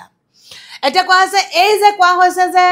যুগ যুগ ধৰি থকা আমাৰ জাতকুলৰ যিটো বিচাৰ উচ্চ বৰ্ণ নিম্ন বৰ্ণৰ মাজত থকা যিটো আমাৰ সাম্প্ৰদায়িকতাৰ যিখন আমাৰ কৰাল পৃথিৱী সেই পৃথিৱীখন ক্ৰমাৎ নোহোৱা হ'বলৈ আৰম্ভ কৰিলে আমাৰ মাজত উচ্চ নিচৰ প্ৰাচীৰ সহায় সমতাৰ দৃষ্টিৰে আমাৰ মাজত কি হৈছে এটা মিত্ৰতাৰ বান্ধোন সৃষ্টি হ'ল আৰু তাৰ ফলশ্ৰুতিত এই যে যিটো যে এটা সম্প্ৰদায় আন এটা সম্প্ৰদায়ৰ দ্বাৰা প্ৰভাৱিত হ'ল এটা সম্প্ৰদায়ৰ ভাল লগাখিনি আন এটা সম্প্ৰদায়ে যে গ্ৰহণ কৰিলে ক্ৰমাৎ এৰা ধৰা দিয়া লোৱাৰ মনোভাৱেৰে যে এটা বেলেগ ধৰণৰ সাংস্কৃতিক ইতিহাস যে আৰম্ভ হ'ল এই গোটেই প্ৰক্ৰিয়াটোক কোৱা হৈছে কি স্বতঃপ্ৰণোদিতভাৱে হোৱা প্ৰক্ৰিয়া মন কৰিবলগীয়া পৰীক্ষাত খুব আহে স্বতঃপ্ৰণোদিতভাৱে মানে কোনেও কাকো বলপূৰ্বকভাৱে এই ব্যৱস্থাৰ সৈতে অংশীদাৰ হ'বলৈ চেষ্টা কৰোৱা হোৱা নাছিল ভাল লাগিছিল গ্ৰহণ কৰিছিল সেইটোৱে হৈছে সংস্কৃতিৰ স্বাভাৱিক প্ৰক্ৰিয়া সংস্কৃতি কাক কয় আমি কেতিয়াও একে ঠাইতে ৰৈ থকা প্ৰক্ৰিয়াটো সংস্কৃতি নহয় যুগ যুগ ধৰি অহা আমাৰ চিন্তা আৰু মূল্যবোধৰ মাজত যিখিনি এলান্ধুকলীয়া বিচাৰ আছে সেই এলান্ধুকলীয়া বিচাৰখিনি নোহোৱা কৰি আমি ক্ৰমাৎ সেই পুৰণিৰ সঁচা মূল্যবোধখিনিৰ লগত আমি একাকী হৈ নতুনৰ সৈতে আগবাঢ়ি যোৱা যিটো বিৰল প্ৰক্ৰিয়া সেই প্ৰক্ৰিয়াটোকে সংস্কৃতি বুলি কোৱা হয় সংস্কৃতি কেতিয়াও স্থবিৰ হ'ব নোৱাৰে বুৱতী নদীৰ খুঁটিৰ দৰে সি প্ৰবাহমান হ'ব লাগিব গতিকে সেইকাৰণে এই যিটো বেচাৰ কৈছে যে স্বতঃ প্ৰণোদিতভাৱে হোৱা প্ৰক্ৰিয়া এইটো নিজে নিজে হৈ গৈছে সংস্কৃতিৰ এয়া স্বাভাৱিক প্ৰক্ৰিয়া আৰু সংস্কৃতিৰ স্বাভাৱিক প্ৰক্ৰিয়াটোৱে হৈছে সংস্কৃতি ৰুদ্ধ হ'ব নোৱাৰে সংস্কৃতি ৰৈ যাব নোৱাৰে সংস্কৃতিয়ে সদায় মংগলৰ কথা কয় সংস্কৃতিয়ে সদায় পোহৰৰ কথা কয় এই পোহৰৰ সৈতে মংগলৰ সৈতে চামিল হ'ব পৰা জাতিটোকেই এটা সংস্কৃতিশালী জাতি বুলি কোৱা হয় আৰু কৈছে এইবিলাকক এতিয়া আহফলা বিচাৰেৰে ভাগ কৰিব নালাগে লেখকে কৈছে যে আমাৰ মাজত আমি কি হৈছে এখন দেশ আছিলোঁ এই যে দেশখনৰ মাজতো যে তিনি টুকুৰা হৈ গুচি গ'ল আমাৰ মাজত বিভ্ৰাট সৃষ্টি হ'ল তিনি টুকুৰা হৈ যোৱাৰ পাছতো আমি কি কৰিছোঁ যেনেকৈ আমি অসম নামৰ এক ভূখণ্ডত আছোঁ সেই অসম নামৰ ভূখণ্ডটো ভিন্ন ৰাজনৈতিক বিচাৰৰ ক্ষেত্ৰত ভিন্ন ধৰণৰ কাৰণত আমাৰ মাজৰ পৰা আমি সাতঘৰ হৈছোঁ যে সাতু ৰাজ্য সামৰি আমি যিখন এক বিৰাট বৰ অসমৰ ভূখণ্ডৰ কথা আমি কওঁ আমি অসম বুলি ক'লে যিখন মানচিত্ৰৰ কথা আমি কওঁ সেই মানচিত্ৰৰ ধূলিচাত হৈ আজি নাগালেণ্ড মিজোৰাম কহিমাৰ পৰা আৰম্ভ কৰি 7খন ৰাজ্যলৈ ছিকিমৰ সৈতে 8খন ৰাজ্য আমি একেজনী বাই ভনীৰ মাজত 8 ঘৰলৈ আমি ৰূপান্তৰিত হৈছোঁ এই যে ৰূপান্তৰিত হোৱা প্ৰক্ৰিয়াটোৰ মাজত আমি কেইটামান মানুহ মাত্ৰ অসমীয়া হৈ আছোঁ যে ভিন্ন জাতি জনগোষ্ঠী তাৰ মাজত ভিন্ন জাতিৰ মানুহ আছে ভিন্ন ধৰ্মাৱলম্বীৰ মানুহ আছে ভিন্ন ভাষাভাষীৰ মানুহ আছে ভিন্ন চিন্তাৰ উদ্ৰেক হোৱা মানুহ আছে গতিকে এই যিকেইটা মানুহ আমি অসমীয়া হৈ আছোঁ একেখন আকাশৰ তলত সেইসকল মানুহক আৰু এতিয়া আহফালা বিচাৰ কৰিব নালাগে সেইজন মিচিং বুলি সেইজন নগা বুলি সেইজন মুছলমান বুলি সেইজন খ্ৰীষ্টান বুলি সেইজন আহোম বুলি এই যদি বিচাৰটো যদি আহফালা এনেকৈ যদি ভাগ কৰি যাবলৈ হয় অসম আৰু অসমীয়াৰ কোনো অস্তিত্ব আচলতে নাথাকে আৰু এই গোটেইখিনিক লগ লাগিয়ে অসমীয়া জাতি গঠন প্ৰক্ৰিয়া আৰম্ভ হৈছে আমি যদি ভাগ কৰি লৈছোঁ তেতিয়াহ'লে ভাগ কৰি লোৱা প্ৰক্ৰিয়াটোক আজি যদি আমি যেনেকৈ চাইছোঁ অসমত যেনেকৈ এই ভূখণ্ডতে আমাৰ বড়োলেণ্ড ফাটি গুচি গৈছে বড়োলেণ্ডে কি কৰিছে নিজৰ ভাষাৰ মাধ্যমেৰে তেওঁলোকে ইউনিভাৰ্চিটি পৰ্যন্ত যিহেতু বড়োসকল অসমৰ আদিম অধিবাসী আটাইতকৈ ডাঙৰ কথা বড়োসকল নিজৰ মহিমাৰে স্বকীয় এটা জনগোষ্ঠী আৰু আটাইতকৈ ডাঙৰ কথা অসমৰ আটাইতকৈ সৰ্ববৃহৎ জনগোষ্ঠীটোৱে আছিলে বড়ো মানে এই বড়োসকলৰ পাছত দ্বিতীয় সৰ্ববৃহৎ জনগোষ্ঠীটো হৈছে মিচিংসকল আজি আমাৰ মাজত কি হৈছে আমি জাত পাতৰ বিচাৰ দেখুৱাবলৈ গৈ আমি যিমানে শিক্ষিত নহৈছোঁ কিয় যিমানে আমি আগবাঢ়ি গৈছোঁ বুলি দাবী নকৰোঁ কিয় যিমান আমি আধুনিক শিক্ষাৰে শিক্ষিত নহৈছোঁ বুলি কৈছোঁ কিয় 100%টো আমি মূৰ তুলি ক'ব পৰা নাই যে আমাৰ মাজত কোনো বিভেদ নাই আমি মিচিং আহোম তিৱা কছাৰী বুলি ভাগ কৰিবলৈ গৈ আমি আগবাঢ়ি গৈ আছোঁ আমি যুগ যুগ ধৰি অহা মুছলমান মানুহৰ মাজত আমি তাৰো মাজত ভাগ কৰিবলৈ গৈ আছোঁ খ্ৰীষ্টান মানুহৰ মাজত আমি ভাগ কৰিবলৈ গৈ আছোঁ এই যিটো আহফলা বিচাৰ এই আহফলা বিচাৰটোৱে কিন্তু কেতিয়াও অসমৰ জাতিক সুৰক্ষিত নকৰে যেহেতু আমি এটা কথা জানো আমি যদি চাওঁ আমি অকণমান পাঠটোৰ পৰা আমি প্ৰাসংগিকভাৱে আমি বিষয়টো তোমালোকক বিস্তৃত ৰূপত ক'বলৈ বিচাৰিছোঁ এই কথাটো আমি যদি চাওঁ তেতিয়া অসমৰ জাতি গঠন প্ৰক্ৰিয়াৰ ক্ষেত্ৰত যদি আমি চাওঁ পুৰণিতে আমি পাইছোঁ এটা কথা কি হৈছে আমি বৰ্মন বংশৰ কথা আমি প্ৰথম দিনা আলোচনা কৰোঁতে কৈছোঁ কিৰাতসকলৰ কথা আমি কৈছোঁ পাল বংশৰ কথা আমি কৈছোঁ ক্ৰমাতগতি ত্ৰয়োদশ শতিকাত অহা আহোমসকলৰ কথা আমি কৈছোঁ তাৰ ফলস্বৰূপে আমি কি কৈছোঁ অসমৰ বৰ অসমৰ ভেটি নিৰ্মাণ কৰা চাউলুং চুকাফাৰ কথাটো আমি কৈছোঁ তেওঁতো বাহিৰৰ পৰা অহা মানুহ গতিকে আমি যদি চাইছোঁ তাৰ পাছত পঞ্চদশ শতিকাত আমি কায়স্থসকলৰ গৌৰ দেশৰ পৰা অহা মহাপুৰুষ শ্ৰীমন্ত শংকৰদেৱে অসমৰ জাতি গঠনৰ যিটো ইন্ধন যোগালে যিটো প্ৰাণস্পন্দন তেওঁৰ জৰিয়তে সৃষ্টি হ'ল তাততো কি হৈছে শংকৰদেৱৰ যিটো অপৰিসীম যিটো অসমীয়া জাতিৰ ওপৰত প্ৰভাৱ তাকতো আমি নুই কৰিব নোৱাৰোঁ আমি যদি চাওঁ কলাৰ গুৰু কলাৰ বিষ্ণুপ্ৰসাদ ৰাভা আমি যদি চাইছোঁ যুগ যুগ ধৰি আমি আহফলা বিচাৰে যদি চাওঁ তেতিয়াহ'লে মাৰোৱাৰী বংশৰ পৰা মাৰোৱাৰী সম্প্ৰদায়ৰ পৰা অহা ৰূপকোঁৱৰ জ্যোতিপ্ৰসাদ আগৰৱালা আমি যদি চাওঁ সাহিত্য সম্ভাৰৰ ক্ষেত্ৰত ছৈয়দ আব্দুল মালিকৰ কথা আমি যদি ইমৰান চাহৰ কথা তেতিয়াহ'লে এই গোটেইখিনি দৃষ্টিভংগী যদি আমি চাইছোঁ তেতিয়াহ'লে সমাজত নিষ্কুলীয়া মানুহ বুলি বিচাৰ কৰোঁতে সুধাকণ্ঠ ডক্টৰ ভূপেন হাজৰিকাকতো আমি বাদ দিব নোৱাৰোঁ গতিকে এই গোটেই ব্যৱস্থাটোত যদি আমি চাইছোঁ এই জাতি গঠনৰ ক্ষেত্ৰত ভিন্ন জাতি জনগোষ্ঠীৰ ধৰ্মাৱলম্বীৰ মাজেৰেহে অসমৰ গোটেই স্বৰ্ণীল ইতিহাসটো আৰম্ভ হৈছে গতিকে এতিয়া যদি আমি আহফলা বিচাৰেৰে এইজন আমুক এইজন তামুক বুলি কৰিবলৈ যাওঁ তেতিয়াহ'লে সেই যিটো আমাৰ পুৰণি ইতিহাস তাকো আমি কি কৰা হৈছে লজ্জিত কৰা হ'ব আৰু সমান্তৰালভাৱে অসমৰ ইতিহাসৰ আটাইতকৈ যিটো বিকৃত যিটো কলা পৃথিৱী সেই কলা ইতিহাস আমাৰ আৰম্ভ হ'ব গতিকে অসমীয়া বুলি ক'বলৈ যাওঁতে যিসকল মানুহ আমি একেখন আকাশৰ তলতে ভিন্ন জাতি জনগোষ্ঠী হোৱাৰ পাছতো একেটা ভাষাৰে প্ৰাণৰ কথা পাতিব পাৰিছোঁ একেটা ভাষাৰে মনৰ কথাবিলাক আমি অংশীদাৰ হ'ব পাৰিছোঁ আমি বিভিন্ন ধৰণৰ বেশভূষা পৰিধান কৰিও আমি একেডাল এনাজৰীৰ মাজত একেখন আকাশৰ তলত থাকি অসমীয়া বুলি আমি স্বীকৃতি প্ৰদান কৰিব পাৰিছোঁ সেইসকলকে অসমীয়া বুলি ধৰা হয় আৰু লেখকে কৈছে আহফলা বিচাৰ যদি কৰিবলৈ হয় অসম আৰু অসমীয়া নামটো নাথাকিব ইয়াৰ পিছলৈ আমি যাম পাঠটো ইতিমধ্যে আমাৰ শেষৰ ফালে গৈ আছে অসমীয়াৰ জনসংখ্যাৰ ক্ষুদ্ৰতালৈ মনত ৰাখি অসমীয়াৰ মাজত জাহ গৈ থকা বিভিন্ন সম্প্ৰদায় আৰু জনগোষ্ঠীক যেন পৃথককৰণ কৰিবলৈ নাযাওঁ, এই গোটেইবোৰক লৈহে অসমীয়া সমাজখন। লেখকে কৈছে অসমীয়াৰ জনসংখ্যাৰ ক্ষুদ্ৰতালৈ লক্ষ্য কৰি আমি কৈছোৱেই যে অসমীয়া ভাষা কিমান মানুহে কয়, অসমীয়া কোনখিনি মানুহে আচলতে আমি অসমীয়া বুলি যে কৈছোঁ, এই যিসকল আমি কেইটামান মানুহ মাত্ৰ আছোঁ, সেই ক্ষুদ্ৰতালৈ চাই সেই অসমীয়া যিকেইটা মানুহ আমি আছোঁ, সেই মানুহৰ মাজত থকা ভিন্ন সম্প্ৰদায় ভিন্ন জনগোষ্ঠী আমাৰ মাজত জাহ গৈ আছে। আজি যদি আমি সেইখিনি পৃথক কৰিবলৈ যাওঁ, ভাগ ভাগ কৰিবলৈ যাওঁ, তেতিয়াহ'লে কি কৰা হৈছে, আমি পৃথক কৰিবলৈ গ'লে অসম আৰু অসমীয়াৰ কোনো ধৰণৰ পৰিচয় নাথাকিব। লেখকে কৈছে গোটেইবোৰক লৈহে অসমীয়া সমাজখন, ভিন্ন সম্প্ৰদায় ভিন্ন জাতি ভিন্ন ধৰ্মাৱলম্বী মানুহক লগ লগাইহে আমাৰ অসমীয়া সমাজ ব্যৱস্থা গঢ় লৈ উঠিছে। আৰু শেষত কবিয়ে খুব গুৰুত্বপূৰ্ণ কথা এষাৰ ক'লে, জাতীয় সংহতি আৰু সম্প্ৰীতি ৰক্ষাৰ কাৰণে সুসংহত সংস্কৃতিক যেন আমি উৎখাত কৰিবলৈ নলওঁ। গতিকে আমি যদি জাতীয় সংহতি বিচাৰিছোঁ, আমি যদি একেলগে থকাৰ কথা বিচাৰিছোঁ, এটা যদি বৃহৎ জাতি গঠনৰ সপোন আমি দেখিছোঁ, তেতিয়াহ'লে কৈছে সম্প্ৰীতি আমাৰ মাজত যদি মিত্ৰতা ৰক্ষা কৰিবলৈ যদি আমি আগবাঢ়ি যাবলৈ হয়, সুসংহত সংস্কৃতিক আমি যেন উৎখাত কৰিবলৈ নলওঁ। আমাৰ যুগ যুগ ধৰি অহা যিটো আমাৰ সুমাৰ্জিত সুসংহত ক'তো আউল নলগাকৈ বিশৃংখল নোহোৱাকৈ যিটো আমাৰ জাতি গঠন প্ৰক্ৰিয়া আগবাঢ়ি গৈ আছে, তাক আমি তাক আমি কেতিয়াও ছেদ কৰিব নোৱাৰোঁ, ভাঙিব নোৱাৰোঁ। যদি আমি ভাঙি পেলোৱা হয়, সেই একেদিনাই অসমীয়া যিটো জাতি প্ৰবাহ, অসমীয়া যিটো চিন্তাশৈলী, অসমীয়া যিটো স্বীকৃতি, সেইটো একেদিনাই নোহোৱা হৈ যাব। আৰু কৈছে অসমৰ বৈচিত্ৰ্যপূৰ্ণ জনগোষ্ঠীৰ গাঁথনিতে অসমীয়া সংস্কৃতিৰ বৈশিষ্ট্য ৰক্ষা পৰিছে। অসমীয়া সংস্কৃতি বুলি ক'বলৈ যাওঁতে এই বৈচিত্ৰ্যপূৰ্ণ জনগাঁথনিৰ কথাটো আমি গুৰুত্ব দিবই লাগিব। বৈচিত্ৰ্যপূৰ্ণ জনগাঁথনি কোনটো? বিভিন্ন জাতি জনগোষ্ঠীৰ সমন্বয়ৰ মাজেৰে আমাৰ যিটো বিভিন্ন সকলোৰে স্বকীয় উপাদানেৰে সজ্জিত যিটো আমাৰ অসমীয়া সংস্কৃতি আছে, সেই সংস্কৃতিটোহে কি হৈছে, অসমীয়া সংস্কৃতিৰ মূল বৈশিষ্ট্যটোৱে হৈছে ভিন্ন জাতি জনগোষ্ঠীৰ মাজত গঢ়ি উঠা এক সাংস্কৃতিক যিটো উপাদান, সেই সমন্বয়ৰ মাজতহে যে অসমীয়া জাতি গঠন প্ৰক্ৰিয়া আগবাঢ়ি গৈছে, এই কথাটো লেখকে ইয়াত খুব গুৰুত্বপূৰ্ণভাৱে ইয়াত উপস্থাপন কৰিছে। আমি ইতিমধ্যে পাঠটো আমি সামৰিছোঁ। পাঠটো সামৰি যোৱাৰ লগে লগে তোমালোকক মই কেইটামান কথা ক'ব বিচাৰিছোঁ পাঠটোৰ ক্ষেত্ৰত। পাঠটো যিহেতু পোনে পোনে আমাৰ খুব লিটাৰেচাৰ প্ৰয়োজন নাই, পাঠটো সমাজ বিজ্ঞানৰ পাঠ, আজিৰ গোটেই ব্যৱস্থাটোৰ কাৰণে এটা সময় উপযোগী পাঠ, আমাৰ উত্তৰ প্ৰজন্মই এই গোটেই কথাখিনি জনাৰ এটা সময়ৰ পাঠ। গতিকে এই পাঠটোৰ লগত এটা সময় উপযোগী পাঠ হিচাপে তোমালোকক দিয়া হৈছে। আমি যেনেকৈ তাৰ ইতিহাস আৰম্ভ কৰিছোঁ অসমৰ জাতি গঠনৰ, ইমানখিনি ইতিহাসলৈ লেখক যোৱা নাই, খুব এটা শ্বৰ্টকাট মাৰি আচলতে তেওঁ মাজৰ পৰা বস্তুখিনি আনিছে। আৰু আমি প্ৰথম কথা তোমালোকক মই মনত পেলাই দিছোঁ, কোনকেইটা কথাত তোমালোকে গুৰুত্ব দিবা। প্ৰথম কথা হৈছে অসমত পুৰণি যিসকল অসমৰ আদিম অধিবাসী আছিলে তেওঁলোক কোন। ইয়াত এই অসমৰ পুৰণি আদিম অধিবাসীসকল যিসকল আমি কোচ, মেচ, ডিমাচা, তিৱা, কাৰ্বিৰ পৰা আৰম্ভ কৰি যিসকল মংগোলীয় মানুহ আছে, এই কোচসকল বাৰু মংগোলীয় মানুহ নহয়, যে কোচ, মেচ, ডিমাচা, তিৱা, কাৰ্বি এই যিসকল লোক আছে অনাৰ্যমূলীয় মানুহ, এই অনাৰ্যমূলীয় মানুহখিনিক অসমৰ পূৰ্বৰ বাসিন্দা বুলি ধৰা হয়। আকৌ প্ৰশ্ন আহে অসমত বসবাস কৰা অনাৰ্যমূলীয় মানুহ কোনখিনি? অনাৰ্যমূলীয় মানুহ সেইখিনি যিখিনি আমি কোচ, মেচ, তিৱা, ডিমাচা, কছাৰী, এই যে অৰুণাচলৰ অকা, দফলা, মিচিমিৰ পৰা আৰম্ভ কৰি এই গোটেই মানুহখিনিকে অনাৰ্যমূলীয় মানুহ হিচাপে গণ্য কৰা হয়। দ্বিতীয় কথা হৈছে অসমত অনাৰ্যমূলীয় মানুহ হোৱাৰ কাৰণে যুগ যুগ ধৰি অসমত কি ধৰ্ম চলিছিল, যে এইটো আছে হিন্দুৰ তান্ত্ৰিক আৰু বৌদ্ধ ধৰ্মৰ কি হৈছে ঐন্দ্ৰজালিক বিদ্যাৰ কাৰণে অসম প্ৰখ্যাত বুলি আমি পাইছোঁ। হিন্দুৰ তান্ত্ৰিক আৰু বৌদ্ধ ধৰ্ম সমগ্ৰ অসমত কি হৈছে, আমি পাছৰ কালত ভাৰতীয় সংস্কৃতিৰ পাঠটো পঢ়োঁতে আমি পাম বা এই বিষয়লৈ যাম, তথাপি মই এইখিনি কথা পাঠটোৰ ভিতৰতে সামৰিছোঁ। এই ধৰ্মৰ মানুহৰ অসমত পয়োভৰ আছিল। দ্বিতীয় কথাটো হৈছে ত্ৰয়োদশ শতিকাত ভাৰতৰ ভিন্ন ৰাজ্যৰ পৰা অসমলৈ জনপ্ৰব্ৰজন হৈছিল। অসমলৈ জনপ্ৰব্ৰজন হোৱাৰ কাৰণকেইটা কি আছিল, মন দিবলগীয়া কথা।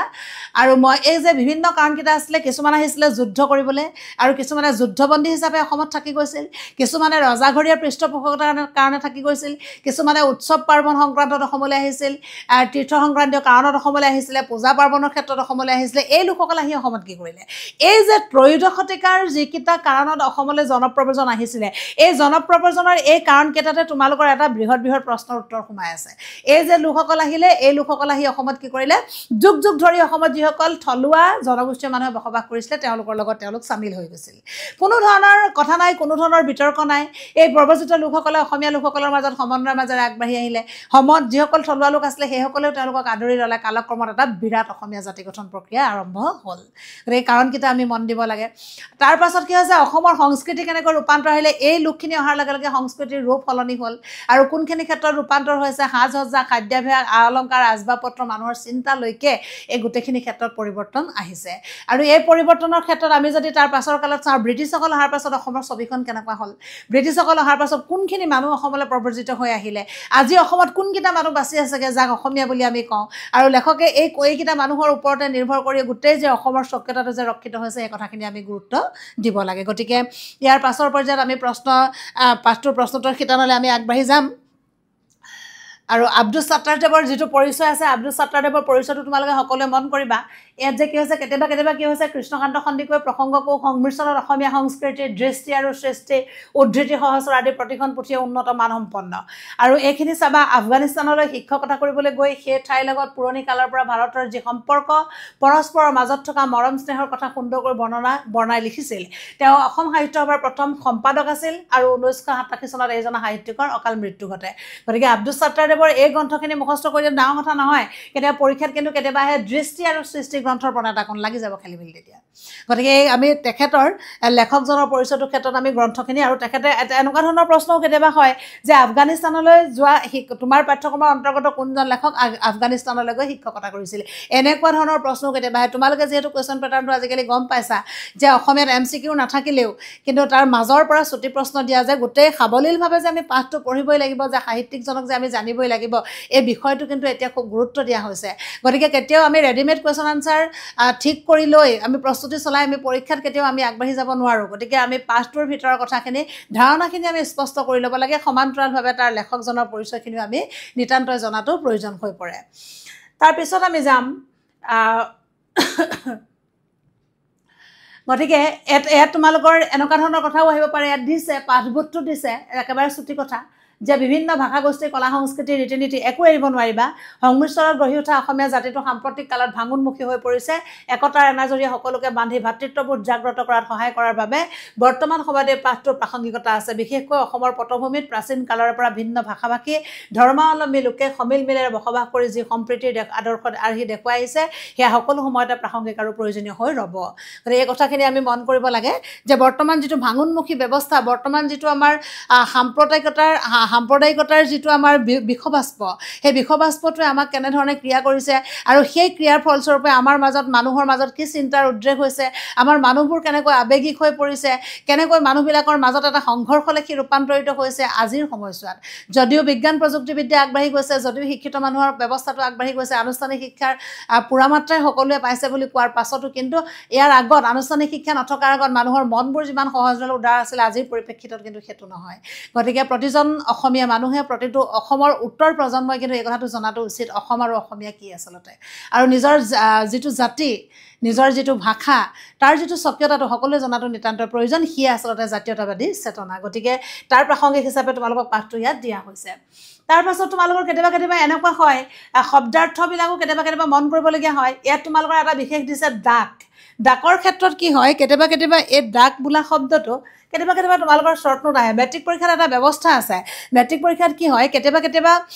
চমু টকাটো কম্পালচৰি নহয় শ্বৰ্ট নোট লিখাটো কম্পালচৰি নহয় কিন্তু কেতিয়াবা দেখা যায় 2-1 নম্বৰ মিলাই দিবৰ কাৰণে কেতিয়াবা শ্বৰ্ট নোট দি দিয়ে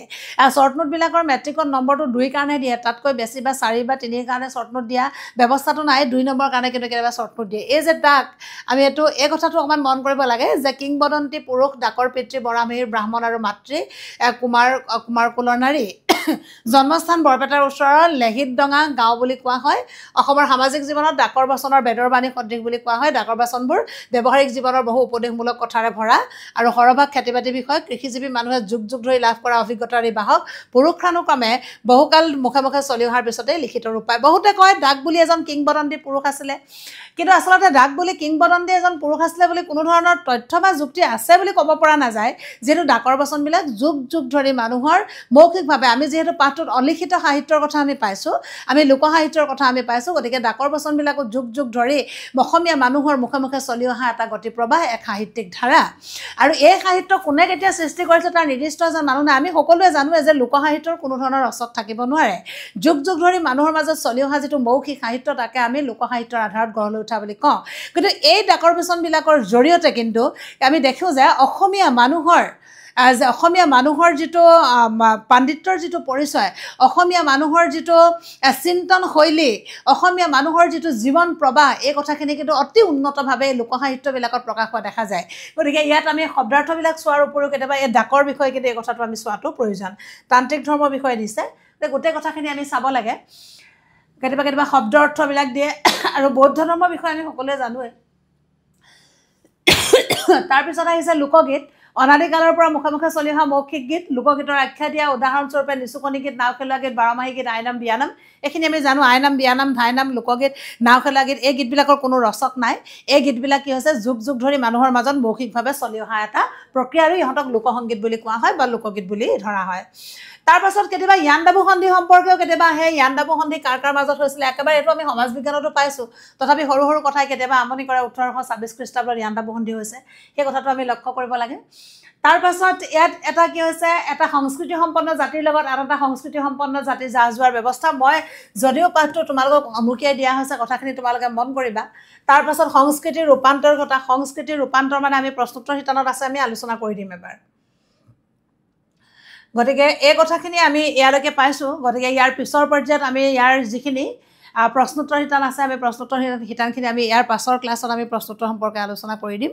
আৰু এই প্ৰশ্নোত্তৰ সম্পৰ্কে আলোচনা কৰি আমি জনগোষ্ঠীৰ গাঁথনি আৰু সংস্কৃতি পাঠটো সামৰি আমি এটা নতুন পাঠলৈ আগবাঢ়ি যাম। ইমানতে আমি জনগোষ্ঠীৰ গাঁথনি আৰু সংস্কৃতি পাঠটো সামৰিছোঁ। মই পুনৰ কৈছোঁ তোমালোকক, পাঠটো একদম প্ৰথম পৃষ্ঠাৰ পৰা প্ৰতিটো শাৰী তন্ন তন্নকৈ পঢ়িবা, প্ৰয়োজনীয় কথাখিনি দাগ মাৰি ল'বা। আৰু মই প্ৰশ্নোত্তৰখিনি যেতিয়া তোমালোকক আলোচনা কৰি দিম, সমান্তৰালভাৱে প্ৰতিটো প্ৰশ্ন